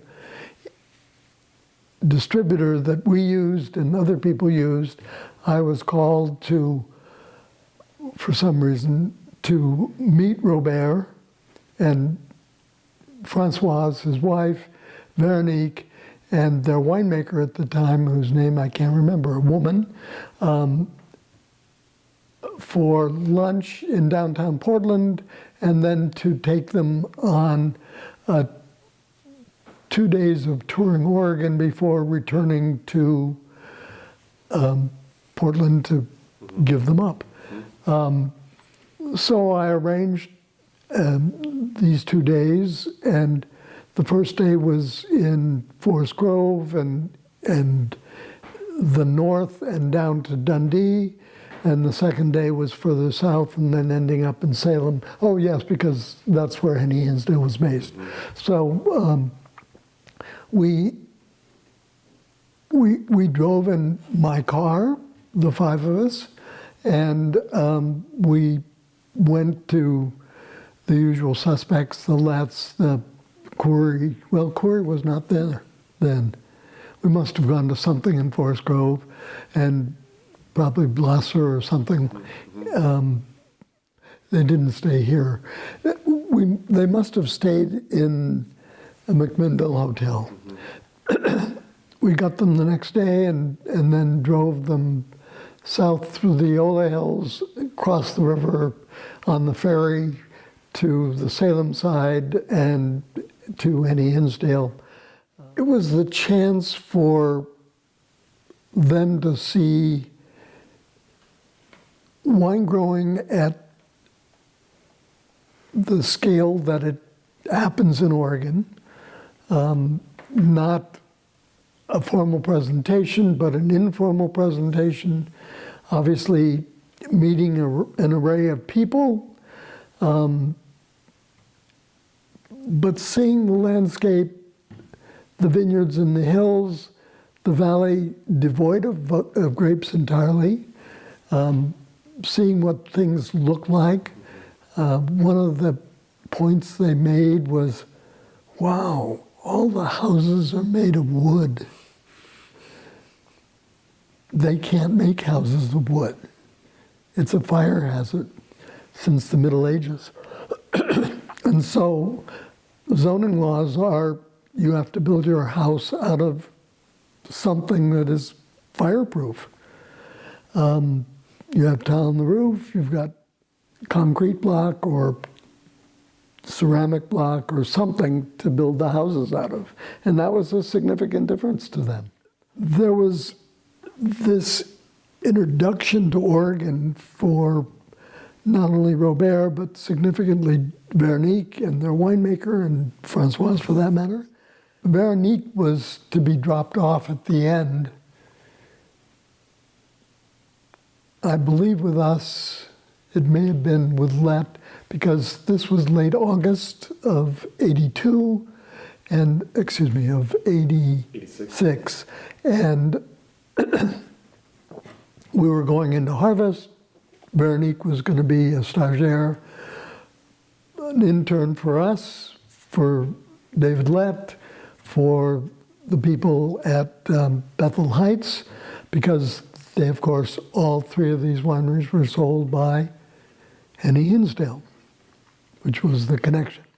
Veronique had such a good time, and I don't know what her time was like at the Letts or at Bethel Heights. But with us, we had a piano, Ginny played, Veronique played, we had all sorts of music. She stayed. She was having so much fun that she didn't want to go home. She stayed until after her birthday, which is at the beginning of December, and eventually went home, but with promises that we would be welcome to come to Burgundy anytime. What we didn't know is that for Robert, getting his daughter excited and getting us familiar with them was only the first step. In the back of his mind, I think he envisioned them having some sort of an operation in Oregon. And when we agreed to come over, I think in February of that of '87, we did a number of things, but the meetings with Robert and the family very quickly veered to, would you be interested in, not would you be interested, we're thinking it would be great to do a joint venture, to do some research together, to be able to expand where we've been. So we would know more about Pinot Noir, no mention of Chardonnay, by the way, so that we would know more about Pinot Noir, what it does, what's possible for it in the Willamette Valley, since we were making good wine, but nothing like they would make. And for them, I don't know if it became a commercial project in their mind, or if it was truly, as he outlined it, more as research. The Letts came after us to Burgundy, and the offer was repeated, finding a vineyard for them. We proceeded to do that. David's vineyard manager realized that the property that is the original DDO was for sale, told me about it, and I negotiated with them, and I said, I realized that it must have been June. It was probably June when I found that out and called Robert. He was in Bordeaux at Vin Expo, and he took my call at the booth, and the call was, I found 98 acres in the Dundee Hills and described it a little bit, and would you be interested in my putting earnest money on that for you? And he thought for about 5 seconds and said yes. This was not anathema to them, and Robert had clearly thought more about this than he had shared with us. But I don't think he knew that he wanted to do a winery. I think he wanted to do a vineyard. He sent barrels and a tank to us to do an experimental lot that would be more or less what he had in mind, but whatever. What I've come to understand after the fact is he was very worried that the Oregonians would be very distrustful of the French and would not want him there, would not want their property, would not want to make it easy for him. And the fact that we were just the opposite, that we wanted desperately, in fact, for him to come, that when he started talking about needing a manager for what they did and would we be willing to help him, we eventually realized that it would be a conflict, that we'd already had that kind of problem when we were helping other growers in Oregon and were managing their vineyard. That was taking time away from our vineyard. But we offered to put him in touch with Bill Hatcher. And in fact, we met with Bill and they reached some sort of an agreement. During one of the early visits to Oregon, it probably would have been in May or June of that year. In July of that year, the end of July, was IPNC. He'd been invited to IPNC together with as many Burgundians as wanted to come. This was the first IPNC, and so the idea of getting Burgundians to IPNC was incredibly important. He, I think, and 6 Burgundian other people came that first year, or 7, so that there was a real representation out of the more or less 40 or 40-something wineries.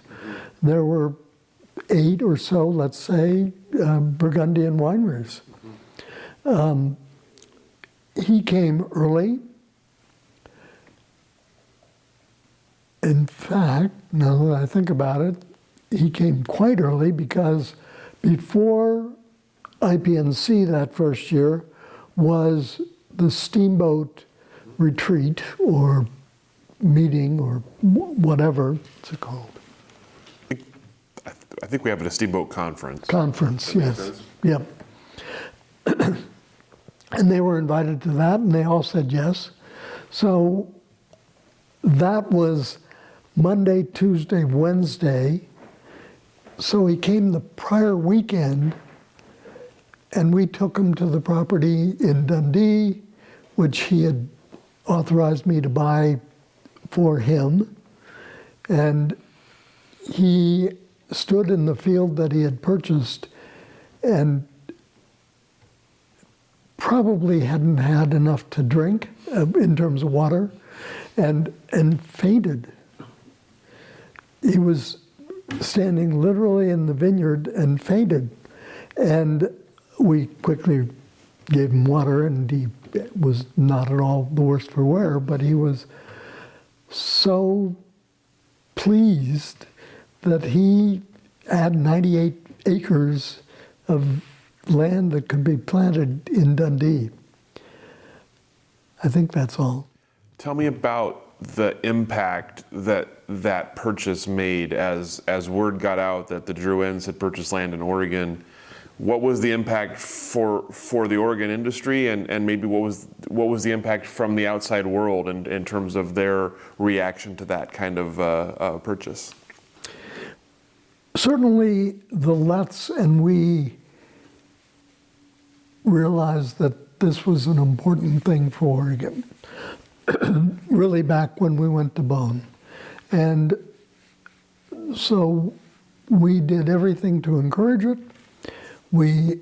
To encourage him. We announced the purchase, I believe it was in August. He made a return trip to Oregon, and we set up with the governor at the time, Goldschmidt, that there would be a joint press meeting in which this purchase by him would be announced, and that Drouin would welcome him, that the Drouin would be welcomed by Goldschmidt, that they would both be in address. And this was done at Bethel Heights, reasonably close to Salem. And I think it was noted. Drouin, with Hatcher's assistance, then moved to an aggressive program, aggressive time-wise, in which he didn't make wine in 87, but he made wine in 88 from purchased grapes that were all vineyards that we recommended. He made wine at what is now Chehalem Winery in somebody else's facility that they made room for him at. And for all intents and purposes, he more or less took over.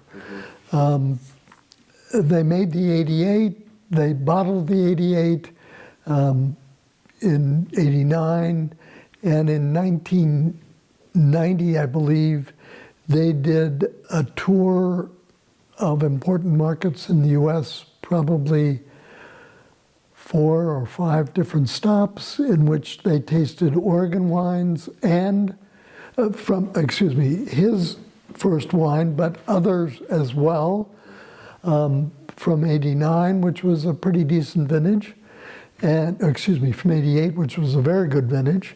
And his wine, for many of the people, was found to be the most impressive of the Oregon wines. You mentioned Steamboat, which is something I had forgotten to even ask you about, but of course was a huge part of that era as well. Tell me a little bit about the beginnings of Steamboat, I guess the need for it, and then how it came to be. One of the things I've thought about is what was the importance to Steamboat, to Oregon wine, to American wine, beyond American wine. Certainly for Oregon wine, it provided a means of critically tasting and having your wine critically tasted by others who would then give you profound criticism, not knowing who it would be. And this is something that a young industry is in desperate need of. How do you improve wine?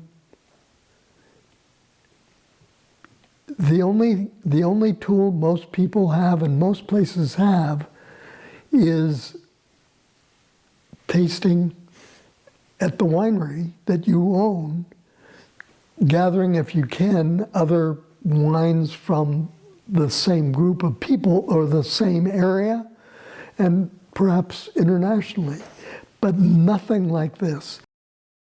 Nothing where there'd be 40 or 50 different wineries represented. Initially, only Oregon and California, but then bottled wine from Burgundy, which was all of which were tasted blind. So you didn't know, and you criticized them because you had no idea whose wines they were. And everybody learned, both the Californians, the Oregonians, and as the beginning of others in the 80s came about, and then became full-fledged with the addition of Burgundians and then Germans and others once we had an IPNC. This was an incredible event in the world. It's been duplicated in New Zealand. It's been talked about in places like Burgundy. People in Burgundy have said that it's the most helpful event they ever went to. It started, in fact, in '79 with Myron Redford, four or five people who most of whom went to Steamboat because of the trout fishing, and realized that it would be a great place because it would be a place you could get away. So the first year in '79, they held it and invited people that they knew who would come, a range of wineries that were distributed by Henny Hinsdale, whom Steve Carey worked for. He was one of the people. And a range of people in Carneros and perhaps elsewhere. First year was probably 20 or so people. No, the first year was 78, I think. Anyway, it's somewhat confused because Stephen remembered that as happening a year later than I remember it. The first year was 79. So 79 happened. We were not in attendance, although we'd made wine. 1980 was in California. Again, we didn't attend. 81, we did attend. Ginny was pregnant with Lizzie. She went very large, and that's why I know that it happened, because we were going every other year to California, and it was the third year, and we were there. And Ginny was only pregnant that once where she could make it happen. So 79 was the first year. We went from 81 on, and by I think the 82 or 83, I agreed with Stephen that I would take over the program. And Stephen did a lot of other things, but the wine program was done by me, and then very quickly by the person that we hired as an assistant, who became the winemaker, Don Kautzner. And that went on really until 1999. The event itself then went from 79 till COVID. Through an ownership change at Steamboat, it didn't make it through COVID. The owners didn't see a reason to continue it. Stephen Carey had died, and at that point, it really collapsed. It turns out there was a need for it, and we've recreated that. The technical tastings that we do of Chardonnay and Pinot, that we started in, we started the Chardonnay in 15, and then after COVID brought them both together, and so ended up with a two-day thing in June, one day of Chardonnay, one day of Pinot, in 2023. You talked about the need for something like that, for the kind of the sort of unfiltered criticism of wine in order to grow. So tell me a little bit about in the early days at Steamboat, especially as you were sort of taking over as the wine director. How were wines decided upon? Who brought what and why? Well, everybody who agreed to come brought a wine. Originally, it was what you were supposed to do is, it in essence was a beauty contest. You would bring your best wine. But at some point, we agreed that there was more value in bringing your worst wine, and many people then did that. Initially, we had Burgundies that were purchased. Henny Hinsdale was a big Burgundy importer, not only Drouhin, but others, and so those were available. And although they were not the same as unfinished wines that we were tasting, they were very recent vintage, so they were close. Once we started attracting those from outside of Oregon, from New Zealand, from Australia, from then quickly from Burgundy, we no longer needed wines from people who were not present. We could ask everybody to bring wine. And it was quite impressive to be able to taste Comte de Vogüé at Steamboat. So you mentioned earlier your kind of realization of your role at Adelsheim and the need to find someone to make the wine besides you. Tell me about that process and about finding a winemaker. That realization is probably in hindsight. What I looked for was somebody who could help with the winemaking. Mm-hmm. And the person that we eventually hired was the person that we could find, which was not a skilled winemaker. It was somebody who had never made wine before in his life. Don had repaired boats and was pretty young at the time. I don't know, was probably in his late 20s. I was not that much older, and 85 would be when we hired him, so I would have been 32. And he would probably be 20-something, 26, 27. And initially, I was really the winemaker. I made all of the decisions. He did a lot of the cleaning and the manual labor, if you will, in 85, 86. In 87, he was making a bit more of the winemaking decisions. And in 88, he really took on the winemaking. In 89, I think he was formally appointed and made the winemaker. I don't know when I thought of that I needed to get out of the winemaking, but it was very slow. I realized that the person making the wine was typically, in a small outfit, was also the person who was the owner, who was in charge of making decisions, and that needed to be me. And it sort of evolved that I wasn't really the winemaker at some point, and that took us from being more of less like a Burgundy domain and more like a maison, more like the Drouins, in which I was the formal owner, but I wasn't the formal winemaker. I'm curious how it felt for you to sort of step back slowly and then eventually not be the winemaker for your brand anymore. Was there a mourning process? Was it difficult?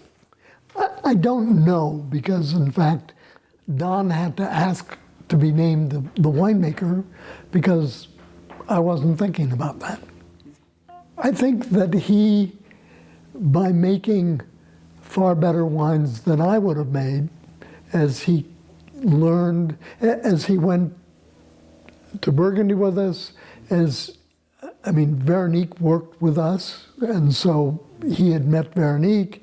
We went to Burgundy together in 87.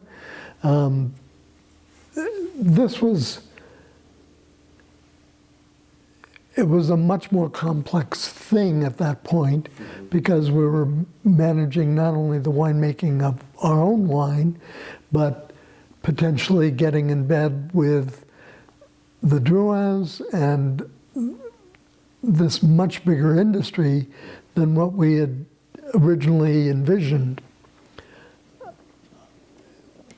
We had a lot going on, and so I don't think I had time to mourn. I think the thing that I've realized in retrospect is, as long as the owner is the winemaker, it's much simpler to critique the direction of the wine, the quality of the wine, than if it's a separate job of somebody to make the wine as opposed to own the winery.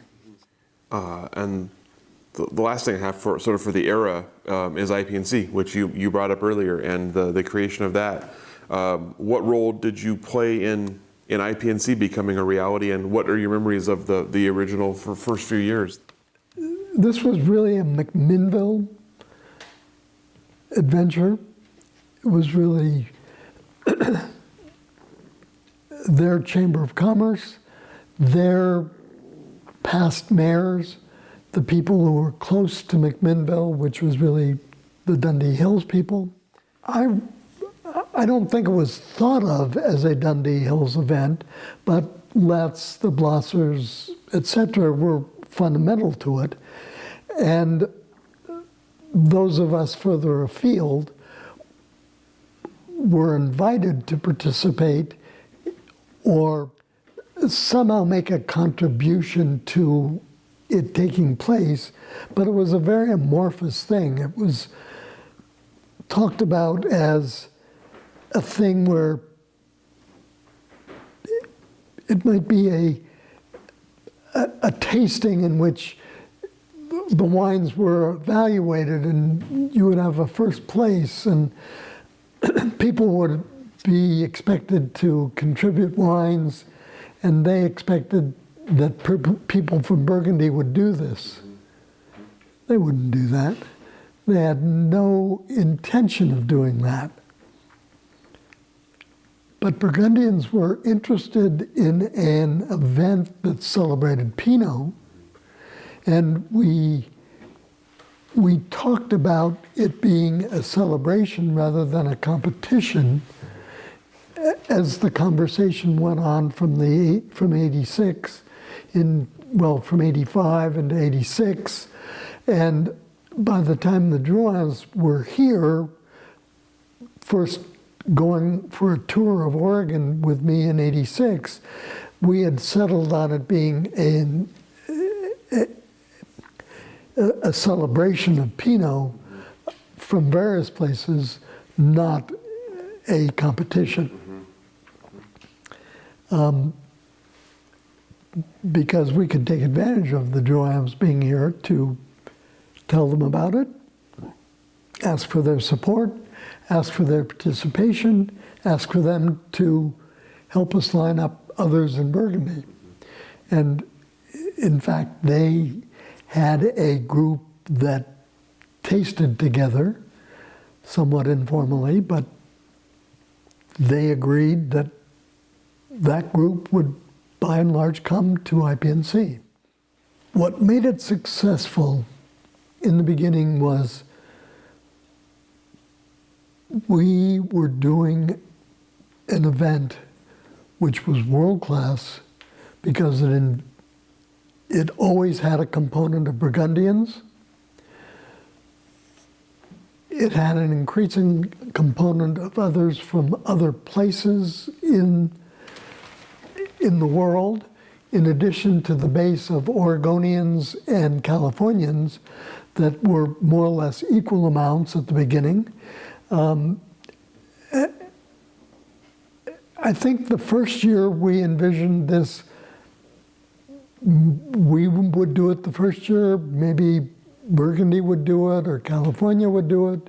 Burgundy expressed an interest in doing it, but they realized that it took a phenomenal number of volunteers that they didn't have access to.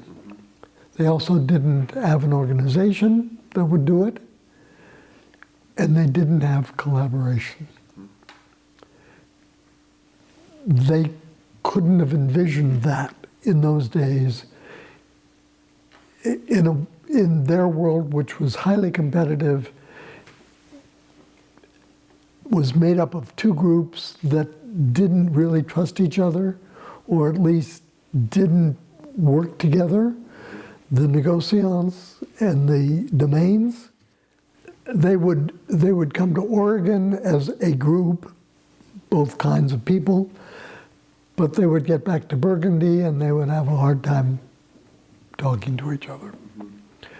And certainly not sharing the things that they discovered that made their wine so much better, whoever it was. All right, you have your timeline over there. Am I missing anything in the 1980s? Is there anything else that we need to cover there? There is one. And that's the cold climate viticulture, which was The symposium. which happened in 86 this was really something that the Department of Food Science put on.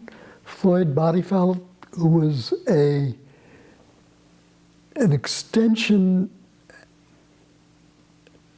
he had an extension role with the Department of Food Science that was really involved in cheese more than anything else. But he realized, I think, that by working with the people in viticulture and enology, that they could put on an event, and by involving the industry, they could get people from well beyond the US to come, and it would be a far more important event that we could do working together than if they just did an event. I don't know if Bodyfelt had the vision for this. I don't know how fully formed it was. When the wine industry was brought into it, certainly happened, the conversations happened really starting in '83, as I remember it. They had a group of people from the industry. I'm sure Erath was involved, Blosser, me, at least a handful of us, in addition to Barney, the enologist, the professor of enology, the enology extension person, the professor of enology, Heather Bell from New Zealand. There was really a team of 4 people, 2 in viticulture, 2 in enology. 1 in each side was an extension person, 1 was a professor.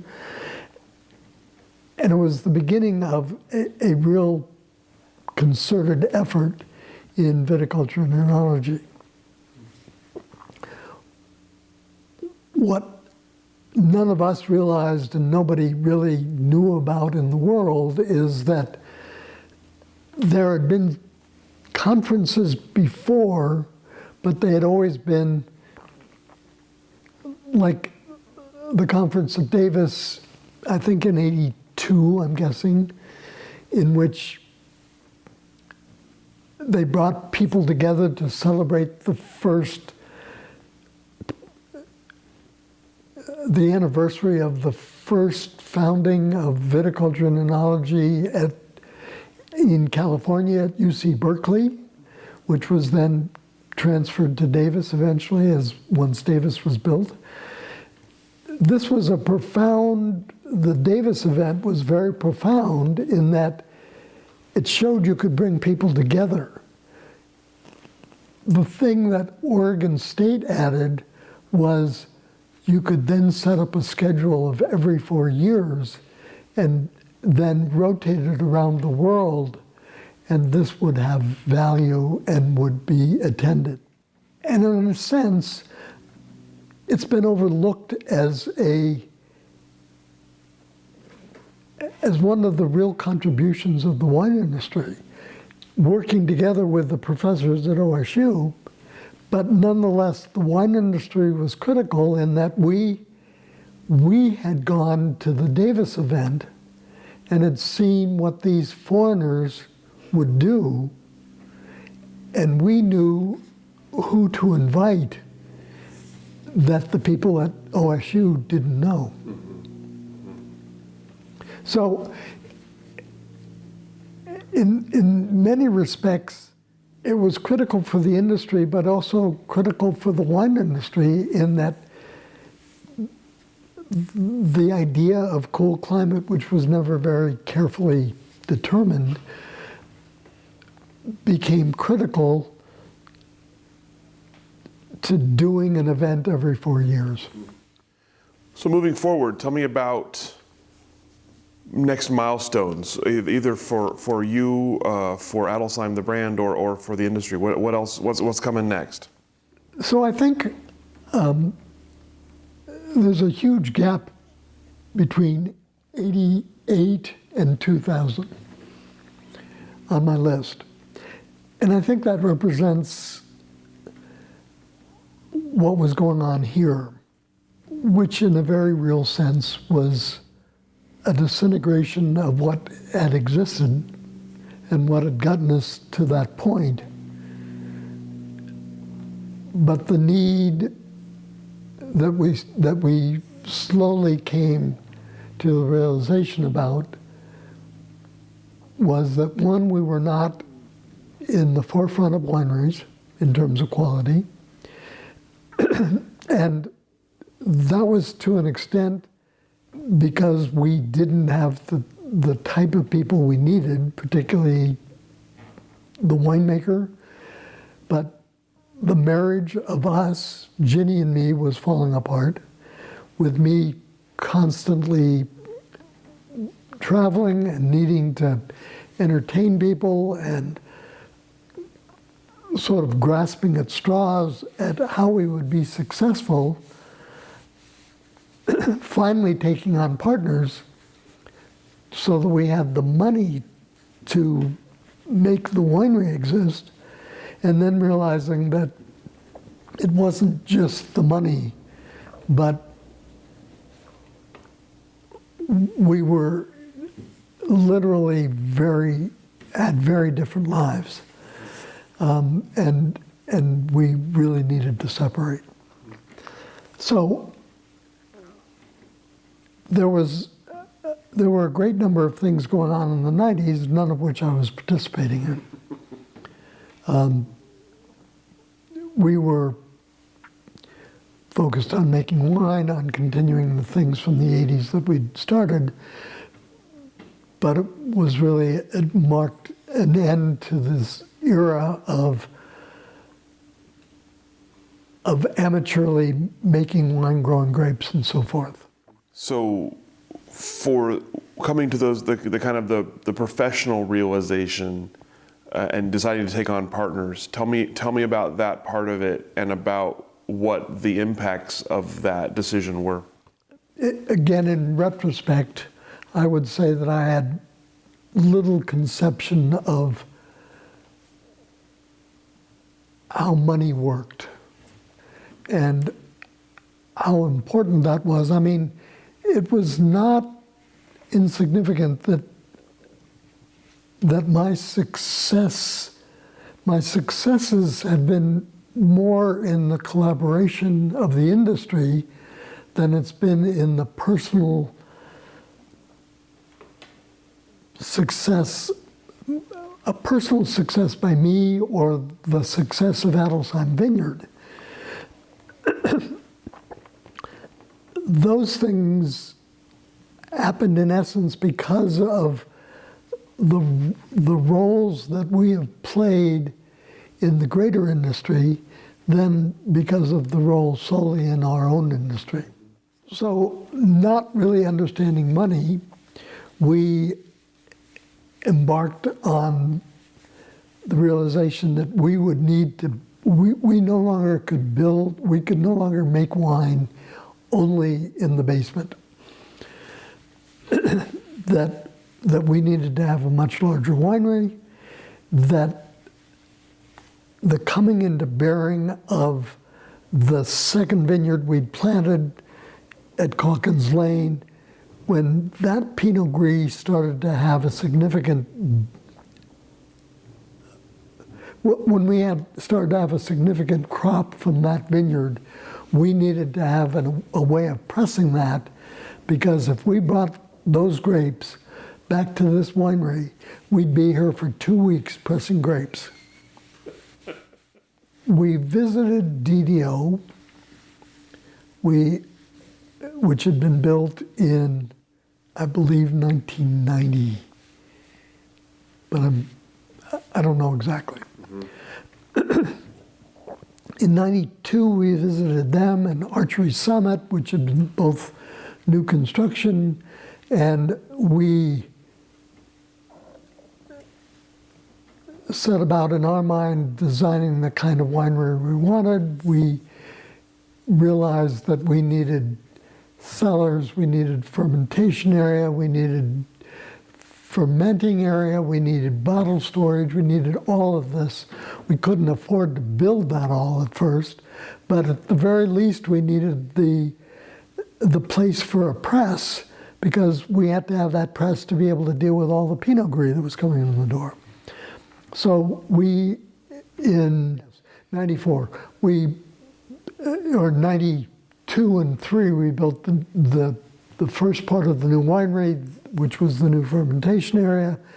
Realized in 93 that we couldn't pay the contractor that had built it, who was luckily extremely kind and sort of allowed for a lot of maneuvering around. We eventually found in 94 that we had joint interests in Henny Hinsdale, which had become Hinsdale and Company in those days, and their investor, once they were no longer owned by the Hinsdales, they had investors that we could talk to, and we talked to the people that we were put in touch with, Rocky and the other owner of Endeavor Capital said, really what you're talking about is way too small for us. But how about if we introduce you to our Rocky's sister and her husband, who are interested, who had come to them saying they were interested in investing in a winery in Burgundy, and they might be interested in helping. And so we talked to Jack and Lynn and moved them in with Ginny's pies and in August of 1994, we completed an investment where they owned, I think it was 35, and we had 65% of the business. 96 or 97, we realized that they would be key to building out the rest of the winery, and they agreed to go up to having an equal share with us in the winery, neither of us having the advantage of ownership over the other, in exchange for guaranteeing a loan that would allow us to build the other 3 buildings. There are other 3 parts of the winery. So along with that, production is growing. So production grew a lot once we had space to grow into. What then took place in the 90s was a realization that Michael, my brother, who had worked for us since 87,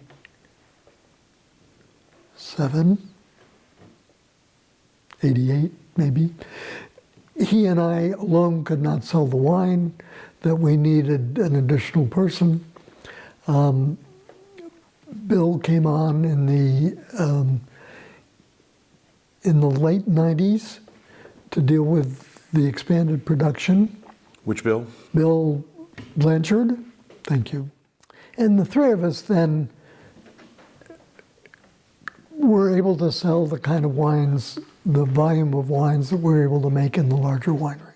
You also got a new winemaker in that era as well. In 99, we ended up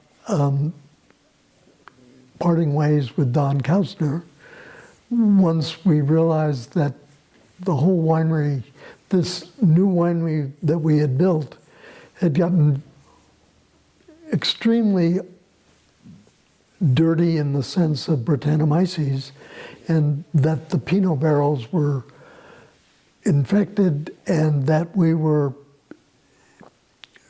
really going to have to take a hard look at how we would move forward. We must have gone back to New Zealand on our own in '98, and it was only for a Pinot conference. It was not cool climate. We were given a hands-on showing of what Brettanomyces tasted like, how it affected things. This was really, individual winemakers understood this, but it was not understood as an industry in Oregon, and probably even in California and elsewhere. Brettanomyces was everywhere, and we really didn't understand how it happened. So once we were introduced to the problem, I realized that we had this problem endemically in the winery, and that Don was not able to taste the wines, and that we needed to part ways and really get a person there who would be much more scientific and who had that kind of background. So we had a placeholder winemaker in the 2000 vintage. Eugenia and I actually did a lot of the winemaking, but in 2001, Dave Page was recruited and came to the winery and took over a much more scientific approach.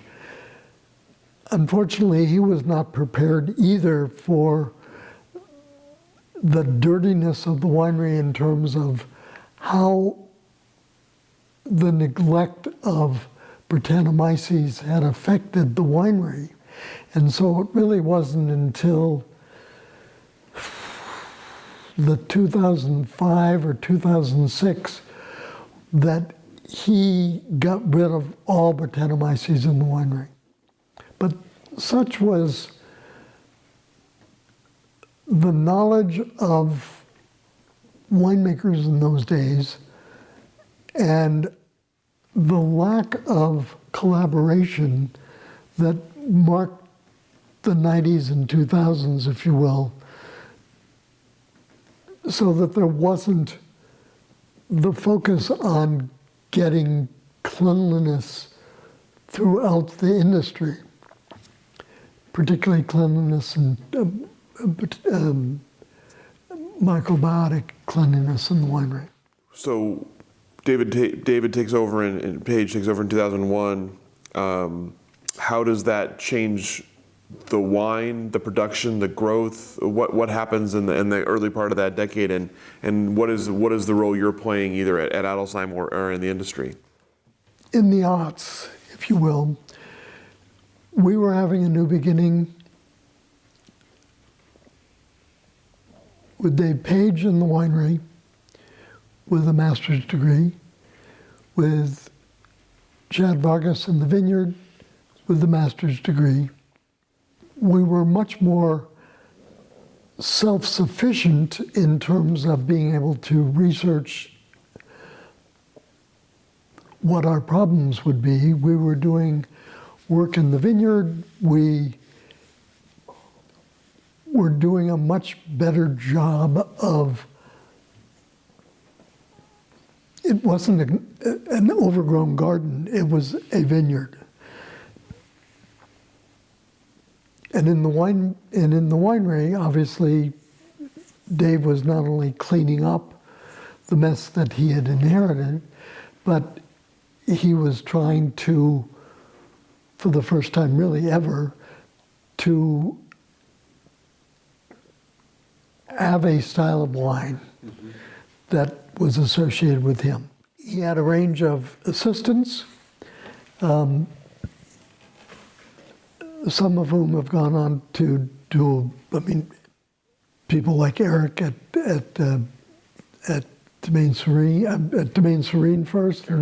Kramer. And then at Willikenzie now, first came to work in the wine business at Adelsheim as Dave's assistant. He was replaced by a woman named Gina Hennon, who learned how to make wine really from Dave. Learned also how not to make wine from Dave. And when she took over, when Dave left in January of 2018, she made few changes in the 18 vintage and threw out the bathwater in 2019. She decided that she wanted to make wine more like the kinds of wine we had made under Don, although with a much more scientific method than Don was at his hands. But she loved the earlier picking that he had done based on what he copied from Burgundy. She loved being much more proactive on tasting grapes in the vineyard prior to picking, which I think she felt Dave was perhaps not as attentive to that in the weeks leading up to harvest, and was not necessarily getting the first grapes in as early as he should, and much less all of the grapes that then followed after the first grapes, depending on ripeness for elevation. But we really should go back to the 90s and focus on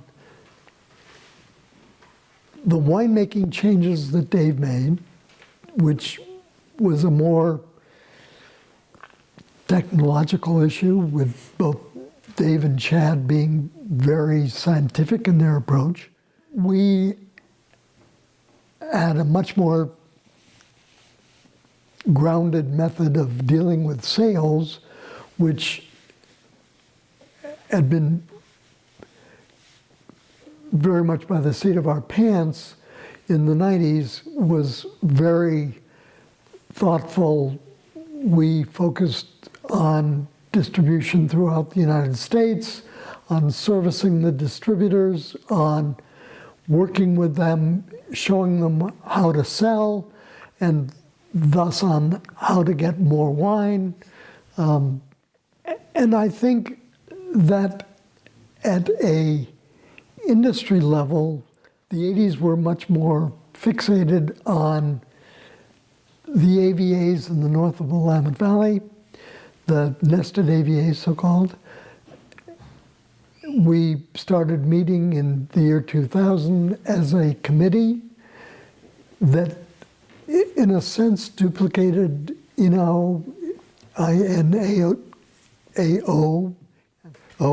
Agricultural Institute of Origin, or something. Anyway, we started meeting, discussing these nested AVAs and how we would divide them up. The Dundee Hills was really the center of the focus initially, because they definitely wanted their own AVA, and that was going to be defined by the Dundee Hills. The other strong personality was Ken Wright, who wanted to find what for him was more a sedimentary site, and for him it was not an area so much as where those soils were located, where there were sedimentary soils. So there were sedimentary soils in what we call now Yamhill Carlton, but also in Ribbon Ridge and in the Shayla Mountains. And those should all be one AVA. What would you call it? I was the only person that, of the group of about 11, 10, 12, something like that people, I was the only one who had experience with AVAs, since I'd written the Willamette Valley and Umpqua Valley, and in 82 is when it was approved for 83. That sounds right. Yeah. Anyway, I realized that if possible, you needed to have a name that was used for a specific area. And so Chehalem Mountains made a lot of sense because it was more or less the mountains, not the valley floor around it that surrounded it on all sides. And that was very different than the soil conversation that Ken was having. But Ken went along with that and allowed there to be a Chehalem Mountains. He created Yamhill Carlton. Eola Amity Hills came along. Ribbon Ridge thought of themselves as a small, very cohesive area. I thought of Ribbon Ridge as part of Chehalem Mountains. And that's created a dichotomy that has existed to today, in which they went along with being in the Chehalem Mountains, but they wanted their own AVA. So they are a sub or a nested AVA within the Willamette Valley. Getting the AVAs approved from 2000, we put the petition for 6 AVAs into one envelope and mailed it off on the Ides of March 2002. The first approval was in 2004, and the last approval, which took all sorts of negotiations, was in 2006, the Chehalem Mountains. You named 5 of them. Is McMinnville the 6th of the original 6? Yes. McMinnville, Dundee, Chehalem, Yamhill Carlton, Eola Amity Hills, Ribbon Ridge? Yep. Why was Chehalem the last one? Both the Eola Amity and Chehalem were put on hold until the very end because both of them had brands that had a similar name. And we needed signatures from the person that owned Eola Winery and Chehalem Winery that they did not consider it that they considered the AVA that had a similar but not identical name to be different than their winery. And so as a result of that, of those approvals by those people, those were the last 2 wineries. What else is on your list in the 2000s? A couple of different things. The nested AVA thing continued to have import because in '86, once it was approved, that was nothing. We had to put together an organization. We had to meet. We had to hire somebody who would lead us, and all of that required time and energy, and we did that. Dundee did that. Yamhill Carlton did that. Eola Amity eventually got around to it. Ribbon Ridge was so small that they sort of did it, but it took a later incarnation for them to organize, and it's had problems. McMinnville, I don't know if there's even an organization. It's so small. But together with that, there was a whole range of other projects that had to be taken on that had to do with organizations for the state. The first was changing the Oregon Wine Board, which had been created in '86, I think. In 2003, we realized that the Wine Advisory Board was not going to work, that it had been set up with directors in each part of the state that didn't agree with each other and had no reason to think about the good of the state. they only had to think about their own region. So we needed to remake the Oregon Wine Board as an Oregon institution for the whole state, where all the board members, although coming from a region, had to have the good of the state as their basic requirement, not the good of their region. And that took a fair amount of lobbying. I was the lobbyist that would go around the state to Rogue and Umpqua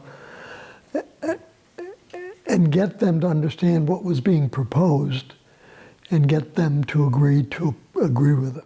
Tell me a little bit about that lobbying. It really consisted of going to the regions of the state, in essence having a get-together the night before, and then a meeting where we formally laid the process out by which we would ask for their approval. And it was critical that we had this meeting before, because by '83, I think any semblance of there being a united Oregon industry had gone away. That all of these parts of the state that had independent representation to the Wine Advisory Board were functioning on their own, and there was no such thing as socially getting together with a group of winemakers in the Rogue Valley. So we would go to the valley, to the area, meet informally beforehand, and then only the next day the same people would meet, and we would go through a process of formally presenting the changes, why each was in place, and what it would do to their representation, so that ultimately we would arrive at a statewide organization that would function. Would also become, instead of an organization within the Department of Agriculture, it would become a semi-independent state organization.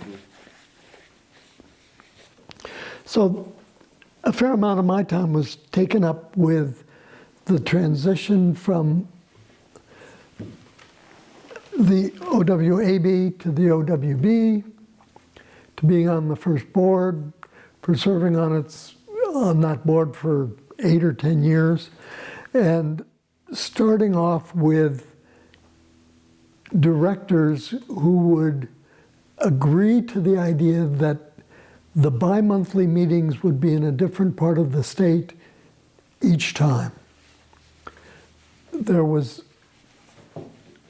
really not an office that was a center of where it would meet until Tom came on, Tom Danowski. What having the Oregon Wine Board did, among other things, was it showed how little collaboration there was between people, and how many different ways of doing things people had evolved to. And so one of the things that happened was, soon after we started meeting, one of the meetings, somebody said, we ought to get rid of all these labeling rules, and so that people can do what they want. And I hit the roof, I just about blasted off. And so slowly we had to remake the labeling laws. Some of them wouldn't apply statewide, some of them would be more limited in scope. Actually, they all applied statewide, but there was a much greater number of varieties that could be at the 75% level instead of the 90% level. And there was much less that we had the OLCC do, because the OLCC, in fact, didn't do anything. And the federal government had, in fact, much stricter laws that were much stricter reinforced than the OLC, than we could ever hope the OLCC would do. Building the Oregon Wine Board created a much stronger statewide organization, but showed how weak the Willamette Valley was. In fact, it had devolved under Sue's leadership into a few people, a few representatives, but nothing like universal representation of the whole valley, nothing like a real agenda of what we wanted to achieve. And that needed to be created from scratch in 2005 when we created the Willamette Valley Winegrowers Association. Well, in fact, it existed when we recreated it. It was probably 2004, I think. The two Blosser kids came to me and said, "What can we do collaboratively?" Nobody had ever done that. They realized that with their mother having given up the day-to-day role at their winery, that they, as people in charge of the winery, also took on a role with the industry, but it was undefined, and they wanted ideas on how to define it better. So the three of us met, and we realized that with an OWA strong and a weak WVWA, we needed to have a stronger WVWA. The goal was not to get rid of Sue, but to put her in charge of an organization which had a single group of leaders who were elected from the various parts of the Willamette Valley, the various sizes of the industry, and could take over the Willamette Valley Wineries Association, but the other organization that had been created that she was in charge of, which was OPC. Pinot Camp. Yeah, Pinot Camp, which nominally had a separate board of directors, had its own budget, and was totally different than the Willamette Valley Wineries Association. These two things had the same director. She, in essence, created an accounting system that allowed for independence and made them mutually exclusive and thus impossible to audit. We needed one organization, and we had to bring the OWA board of directors under the board of directors of the WVWA, and they had to go along with it. The OPC board of directors under the WVWA. Okay. Yeah, because they didn't want to give up the independence that they had, which actually is critical to the independence of OPC,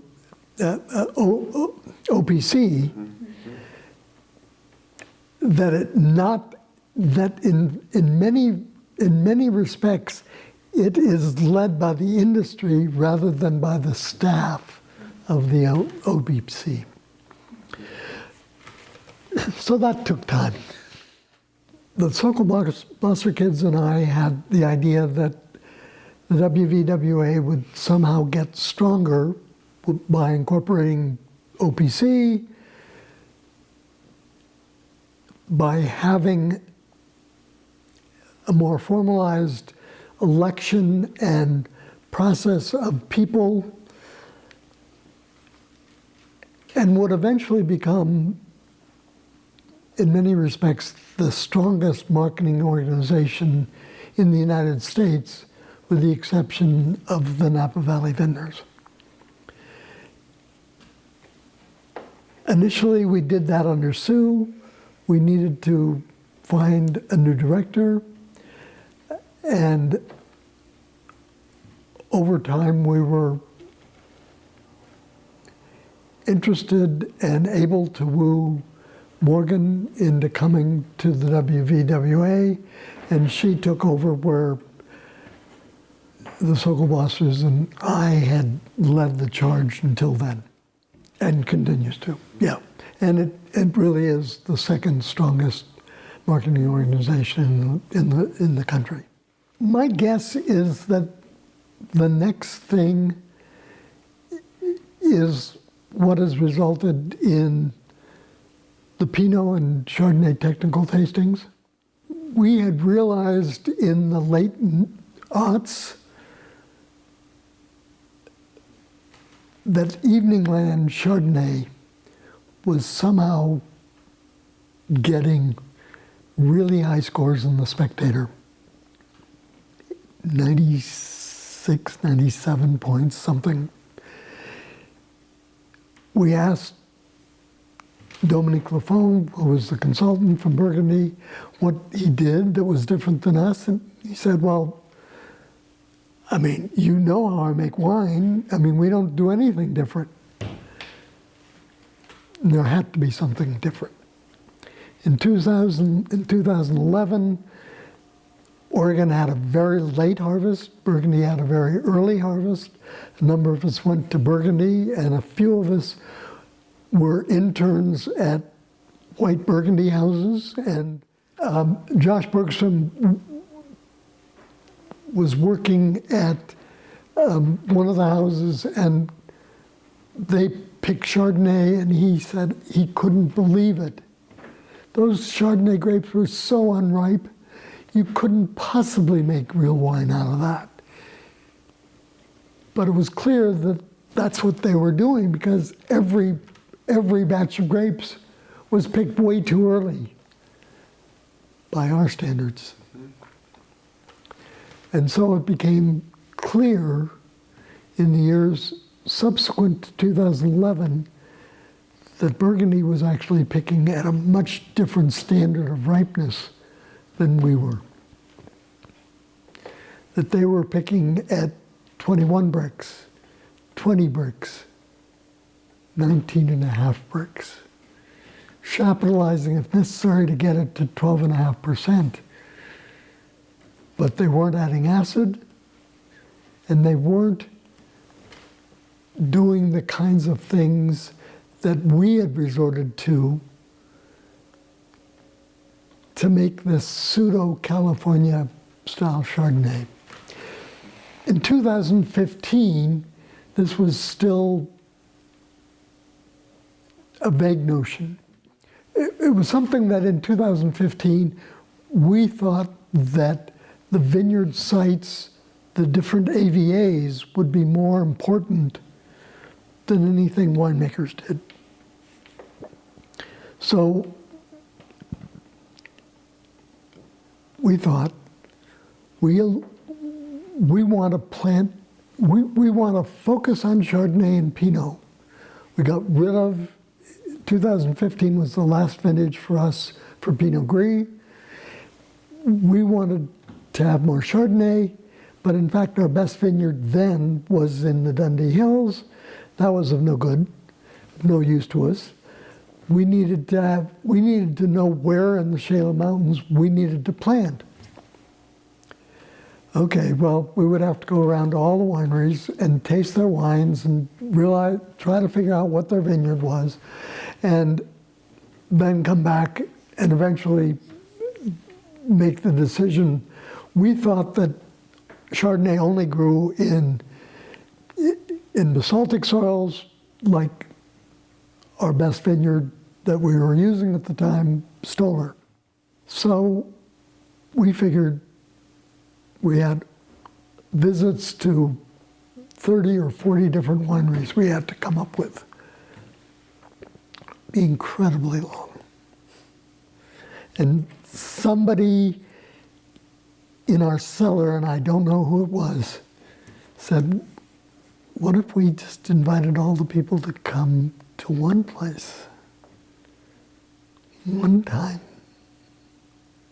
And the first time we did it at the Allison, and everybody brought a wine, and we tasted them, and we couldn't figure out a thing about where Chardonnay should be planted because the styles were so different. There was late harvest, there was early harvest, there was ripe, there was unripe, there was barrels, no barrels, malolactic, no malolactic, everything in between. Differences of soil were overwhelmed by differences of style induced by winemaking changes. But we agreed that this was worth doing. This was going on parallel to Steamboat for a couple of years, but for Chardonnay we needed to do it because there was no other way we could do this. So from 2015 to 2019, we did 5 of these things, knowing all the technical data that the winemakers had.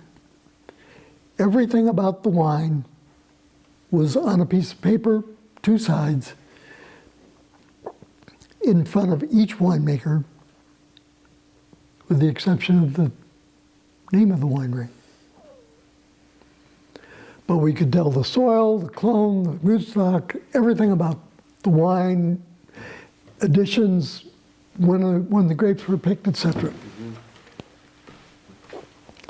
In the years from 2015 to 2019, the style of Oregon Chardonnay changed from an amorphous mess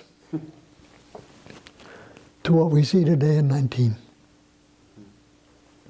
And that was because of that event. Happening every year, moving to the Salem Cultural Center, and continuing. COVID brought an end to that. The following year, we didn't do anything. In 22, we did an experiment where we looked at, COVID brought an end to Steamboat.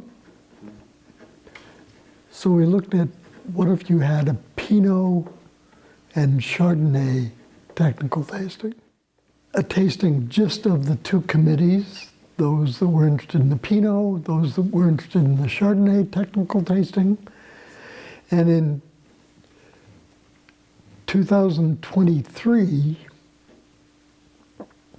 we did the first combined tasting, 2 days. And that took bringing 2 boards together into 1 board. And in fact, that was an administrative board, but the functioning board, we needed it to be the Yamhill Valley Wineries Association. The one that had bank accounts, had the longevity, had education of its winemakers as part of its goal that it couldn't fulfill. And so 23 was an experiment, 24, we brought everything into the Willamette Valley Wineries Association. Much of what has happened in the Willamette Valley, to be more specific, is this process of creating something and then realizing that it needs to be reorganized to be this. The beginnings of that, with the iteration of the Willamette Valley wine map in 2023, in which the preliminary organization existed. We brought all these people together, but realized it really needed to be published and paid for by a group that was going to be around forever. Willamette Valley Wineries Association. That was a very technical publishing piece that Mike at Fairsing really was responsible for, first and foremost, but in which a range of people had a role. My role was Shayla Mountains, but it was also observing this first step at what we've envisioned as a larger mapping project, which would end up being more like the Austrian mapping project, which lets you zoom into every vineyard or out to the whole country of Austria and look at soils, look at vineyards, look at the wines made from vineyards, certainly look at the geography of how these places were set up. It's very much in process. There is no end game, but we have made progress, and we may be getting closer. And in 21, our marketing team decided that we couldn't really do a party like we had done for the 40th anniversary. What about doing a series of videos of the first 10 people, the first 10 wineries in the Willamette Valley? That's all. I'm really glad you did that. It may have been good for you. It certainly was good for us to have down from 8 of the 10 the actual first steps. We've lost 2 since then. Yeah, Dick and Bill Fuller. Yeah. I'm curious for you, I have a couple questions to kind of wrap things up, but before we get to that, that process for you of speaking to the founders, obviously you'd had long relationships with all of them of differing depths. I'm curious what that was like for you, sort of just emotionally, going back and revisiting with them from and thinking back on the 70s and 80s in that kind of depth. In a sense, doing the interviews, editing the videos, etc., was a hugely intensive, very technical process.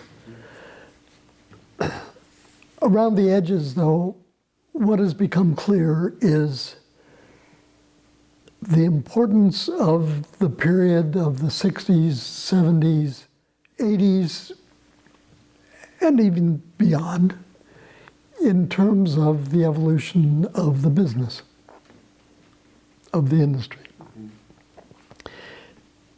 And to a certain extent, my unique role in talking about, and as I've evaluated it, preserving that history.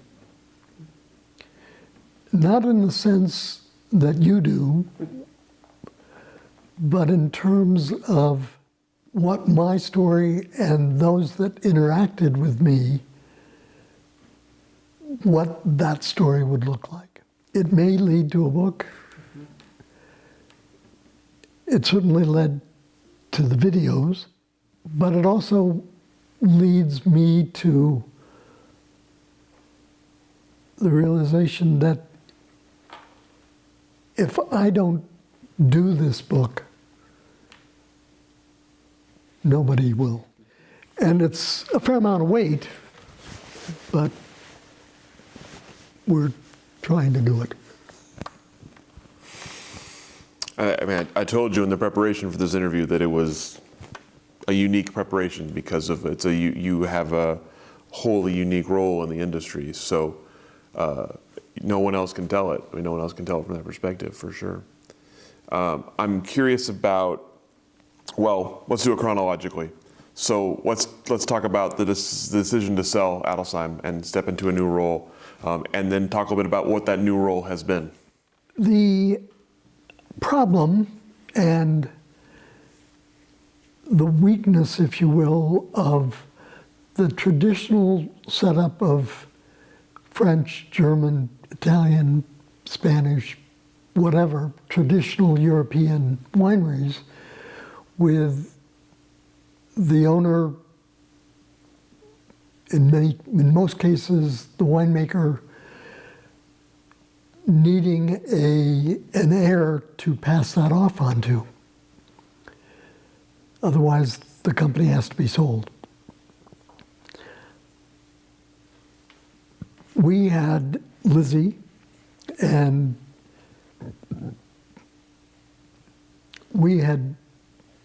she was born in 81, so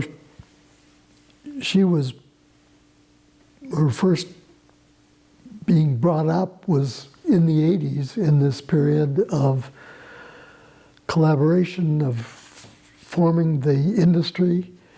The thing that she saw, though, firsthand, first in the 80s, but more so in the 90s, was the incredible strain of holding a company together, leading a company, would have over a longer term. She has always somewhat been interested,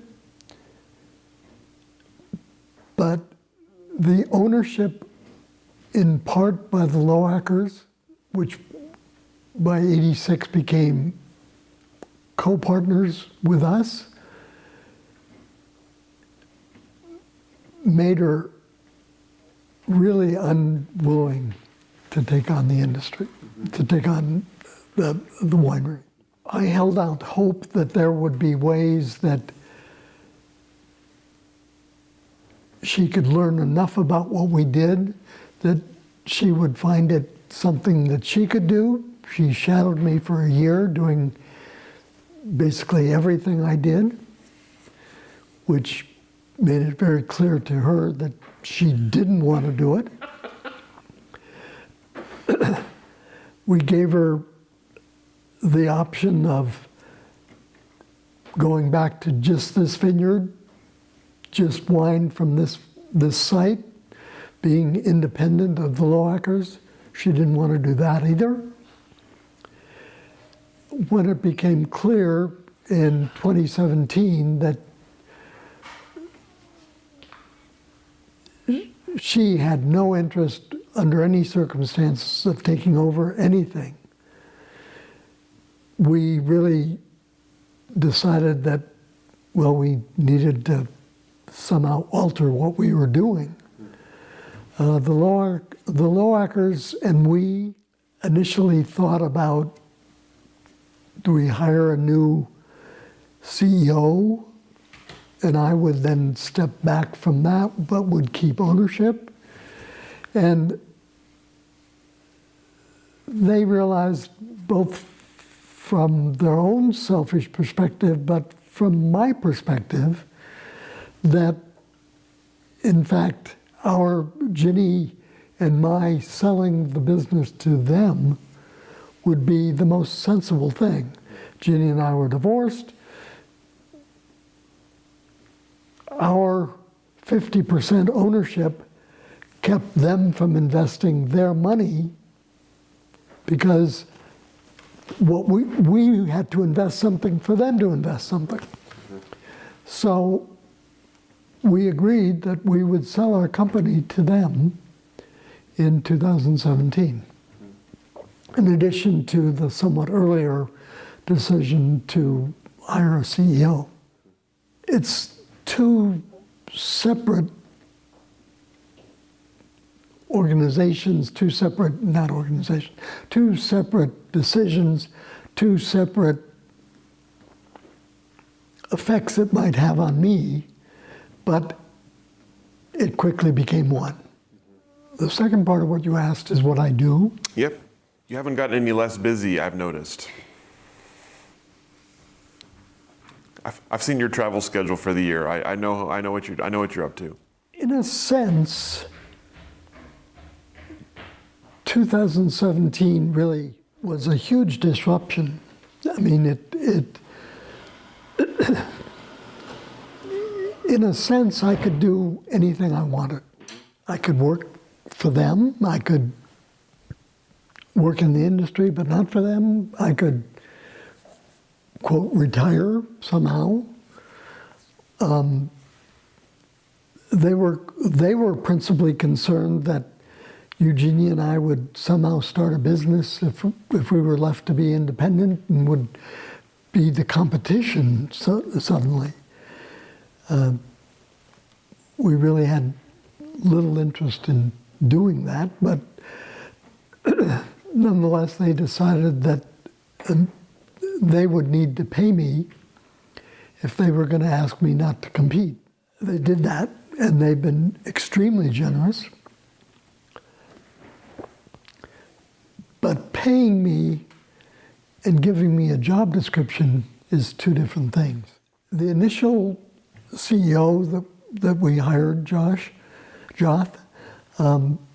was very used to taking over from the founder of a company, banishing that person to their own house so that it wouldn't be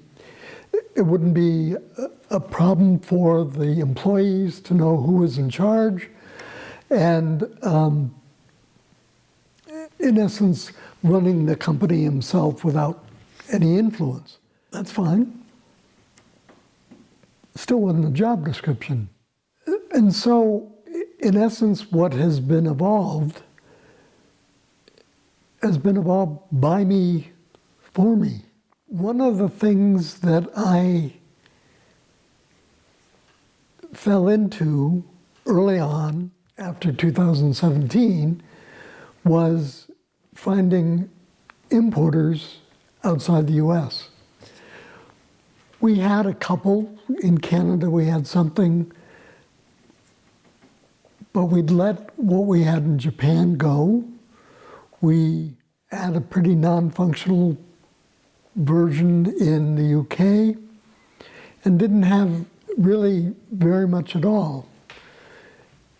And yet it seemed like this would be a natural evolution for us, would be to, as we got bigger under Joth's leadership, we would need to have a place to sell more wine. So I've really focused on Europe and Asia and growing those markets, even South America or Central America. We're now up to 11, 12, I think, importers, and there are certainly a number in Europe that we can still get, that we have actually had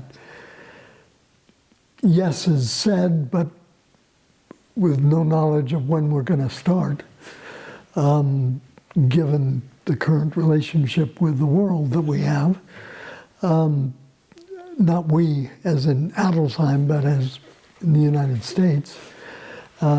We probably will find a few more Asian importers at Vinexpo Asia, and we have a couple more in Central America. So this has been a useful role for us. Another role that I've found myself in is expansion of the Shale Mountains AVA, sub-AVA, nested AVA, into this Shale Mountains Neighborhoods project, in which we've done tasting 3 years in a row, in which 20 winemakers were asked to taste 60 single vineyard wines from the Shale Mountains, all from one vintage, and tell us, by blind tasting the wines, which geographic neighborhood they were from. That's what they did do. They couldn't tell. The one that seemed to have some sort of a standout was, in fact, the biggest of the nested AVAs, Ribbon Ridge. which has more tannin and a more tannic backbone in the wine. There may be a differentiation that can be told for the Laurelwood district. It's far smaller and far less uniform in the winemaking. It's much bigger also. The other neighborhoods, basaltic like this area, sedimentary like where our winery is, basaltic over by the Allison, basaltic again with Parrot Mountain. They're so small in terms of number of representations that it's hard to tell what the difference is. We have yet to meet to either wind things up or decide what is next. That's a continuing subject. Mm-hmm. The mapping that we set up for ourselves is continuing. Newburgh has asserted itself because, in fact, the nested AVAs of the North Willamette Valley don't include the towns. And so McMinnville, Carlton, Amity, Salem, none of them are in AVAs. Newburgh, though, 2 years ago, again had the job of entertaining a group from its sister city in Austria, which was the sister city relationship was established without regard to a formal sister city organization, which does exist for the United States, without formal recognition. It was really the work of a woman from Austria that lived in Newburgh who saw relationships between Newburgh and the town where she boarded her horses in Austria, Poysdorf. We have never gone to Poysdorf till 2022. I no longer had a job. I no longer had the fundamental disconnect that meant that nobody could come from our area to their event because they had a Winzerfest, a wine festival, which they held at the beginning of their harvest, which was the beginning of our harvest. So with my newfound freedom, I was able to go there. And as much as I didn't want to be, I was sucked in. Poysdorf has nothing to do with Newburgh. It has a wine industry that's based on Gunnar Veltlinger, on bulk wine, on large production volumes, on a number of independent, up to 60 different wineries. 60 different wineries, all of whom are teeny little estate wineries, except for a couple of super large wineries that sell wine in bulk. They grow 2% Pinot Noir, maybe. They grow virtually no Chardonnay. What they do, what we do, have nothing to do with each other. But we're sister cities. One of the things I've taken on is there a basis, a wine basis for the sister city relationships? In 2024, when they came to the Newburgh area, virtually every day but one, we had a wine event, which had a meal often, had a tasting often, involved probably 30 of the 80 wineries in Newburgh. It required me to do research to figure out there were 80 wineries in Newburgh. It required me to figure out what physical area Newburgh was. Did it include Dundee, since the school systems are one, since the public safety systems are one, the police departments are one? Well, Newburgh says it's the home of the Dundee Hills AVA, so you can't include it. Well, what if you just add the Newburgh zip code? Would that include those parts of the Dundee Hills that are in the Newburgh zip code? No. What about Yamhill Carlton? Penner-Ash? No. So it's the Newburgh zip code, less those parts of the zip code in other AVAs. But importantly, it's this side of Shale Mountains, some of the other parts, this part of Eola Hill, of Ribbon Ridge, and that is about 80 wineries. Not in the boundary of Newburgh, but in this area of Greater Newburgh. The mayor of Newburgh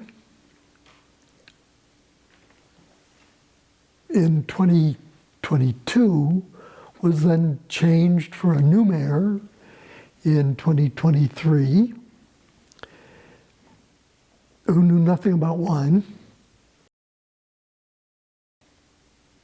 but knew something about Newburgh and that its wine industry was really popular. And so in 2024, when I put together a wine industry response, it was with him in mind. And in 2024, yes, and thereafter, we had a meeting of a group of wineries that were in this Newburgh area that were interested in the development of Newburgh to be more friendly to Newburgh, to the wineries in Newburgh, to be more friendly to tourists who wanted to come in, and who might facilitate this over time. It's the first such organization in the state of Oregon, as far as I know. The Newburgh City Council is very aware of that, very aware of the weird juxtaposition of this sister city relationship with the Newburgh wine industry that needs to be specifically defined and who could benefit by working in conjunction with Newburgh to attract visitors and make the industry of Newburgh and of the wine industry stronger. So that has yet to be fully fleshed out, but also takes my time. And then there's the book. The book. Well, I'll buy a copy of that book for sure. Okay, good. Okay. One. Maybe one for the archives too. Okay, last couple questions for you. Obviously, I would be remiss if I didn't ask about Eugenia and how you came to have a relationship with her and how that has evolved over the years. So you waited until she was listening at the door. Sorry, Eugenia.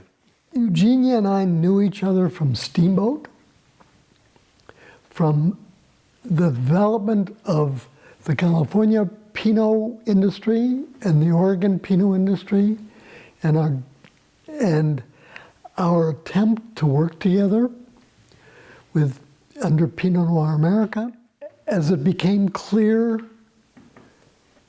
at the end of the 90s that the relationship of Ginny and me was not going to survive, I moved out into Newburgh, and eventually Eugenia would start spending nights up here, and we started dating, and we found ourselves in a relationship that we hadn't exactly planned, and certainly hadn't been the cause of the termination of the last relationship, but became something that evolved. I think in many ways, Ginny saw all the mistakes I was making at Adelsheim and wanted to take over, and in some ways I didn't want her to, which was mixed. It forced her to set up a company first that was an importer and distributing company in Portland, and then let her be a consultant first to one winery in Dundee, and then she became an employee of Jackson Family. She got her wish to become a winemaker for Jackson Family, for Grand Moraine, the original winemaker. And then as Sean came along, she got made into the winemaker, the manager for all of Oregon for Jackson Family. And really over the last 3 years has graduated from that into a role for the company in which she has been the winemaker or really the vineyard person for all the parts of the company, including some that are not really even in the contiguous United States. England, possibly South Africa, but her Australia, France, Italy. And she's also taken on a role of work with other advisors to the company in expanding what Jackson Family does to importing wine that they make, or in essence, they bottle wines that producer made without knowing where it would go, use his name on the bottle under the brand that the Jackson Family invented. And the first step was importing a whole line of wines from the Loire, first Sancerre, but then a Sauvignon Blanc, a Chenin Blanc from Anjou, a Cabernet Franc from Touraine, and eventually a sparkling wine. And now that's grown beyond the Loire. They went to Albarino, or the Rio Spices in Spain, and may go back to Burgundy at some point, looking at places that they might think about sparkling wine, or excuse me, might think about Chardonnay. I want to look ahead a little bit for the wine industry from your perspective. Obviously, you've seen pretty much all of the growth of the Oregon wine industry. You've seen almost everything that's happened to it. Where does it go from here? To a certain extent, it's got a choice. In very real terms, what has happened in the Willamette Valley is unique in the world. And why it's unique is because of this collaboration that seems to be a part of what we do to make progress. And the speed of that progress is a result of the collaboration. That the Willamette Valley has evolved into a place that's named with Burgundy as the place in the New World most like Burgundy, the place in the New World that Pinot Noir is most at home, is due to collaboration, which has consolidated the individual achievements that have been made, first by David Lett, but by a huge number of people in the Willamette Valley that have let us get to where we are so quickly. We may have envisioned a lessening of the importance of collaboration in the 90s. We may be witnessing again that kind of lessening of importance of collaboration, what with the demise of the International Pinot Noir celebration and its question as to whether it gets reincarnated. Winemakers today, certainly the Italians come to the Willamette Valley. They have no history of collaboration. They don't collaborate.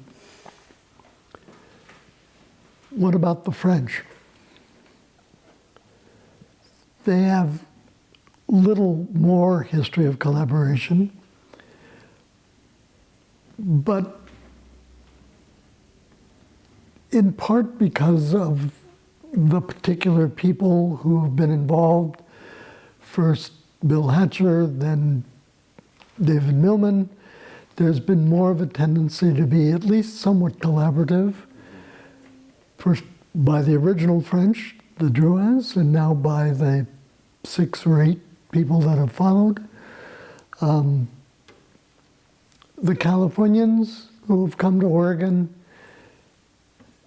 have mostly not been terribly collaborative because that is their default, but they have sometimes agreed to collaboration at least when it works for their benefit here. But I think the industry in the Willamette Valley needs to be sold on the importance of collaboration, not only the importance to individuals or the obvious importance to the group as a whole, but to individual wineries potentially as well. And they can't be expected to be collaborative if they don't collaborate, if they aren't told of the benefits of collaboration.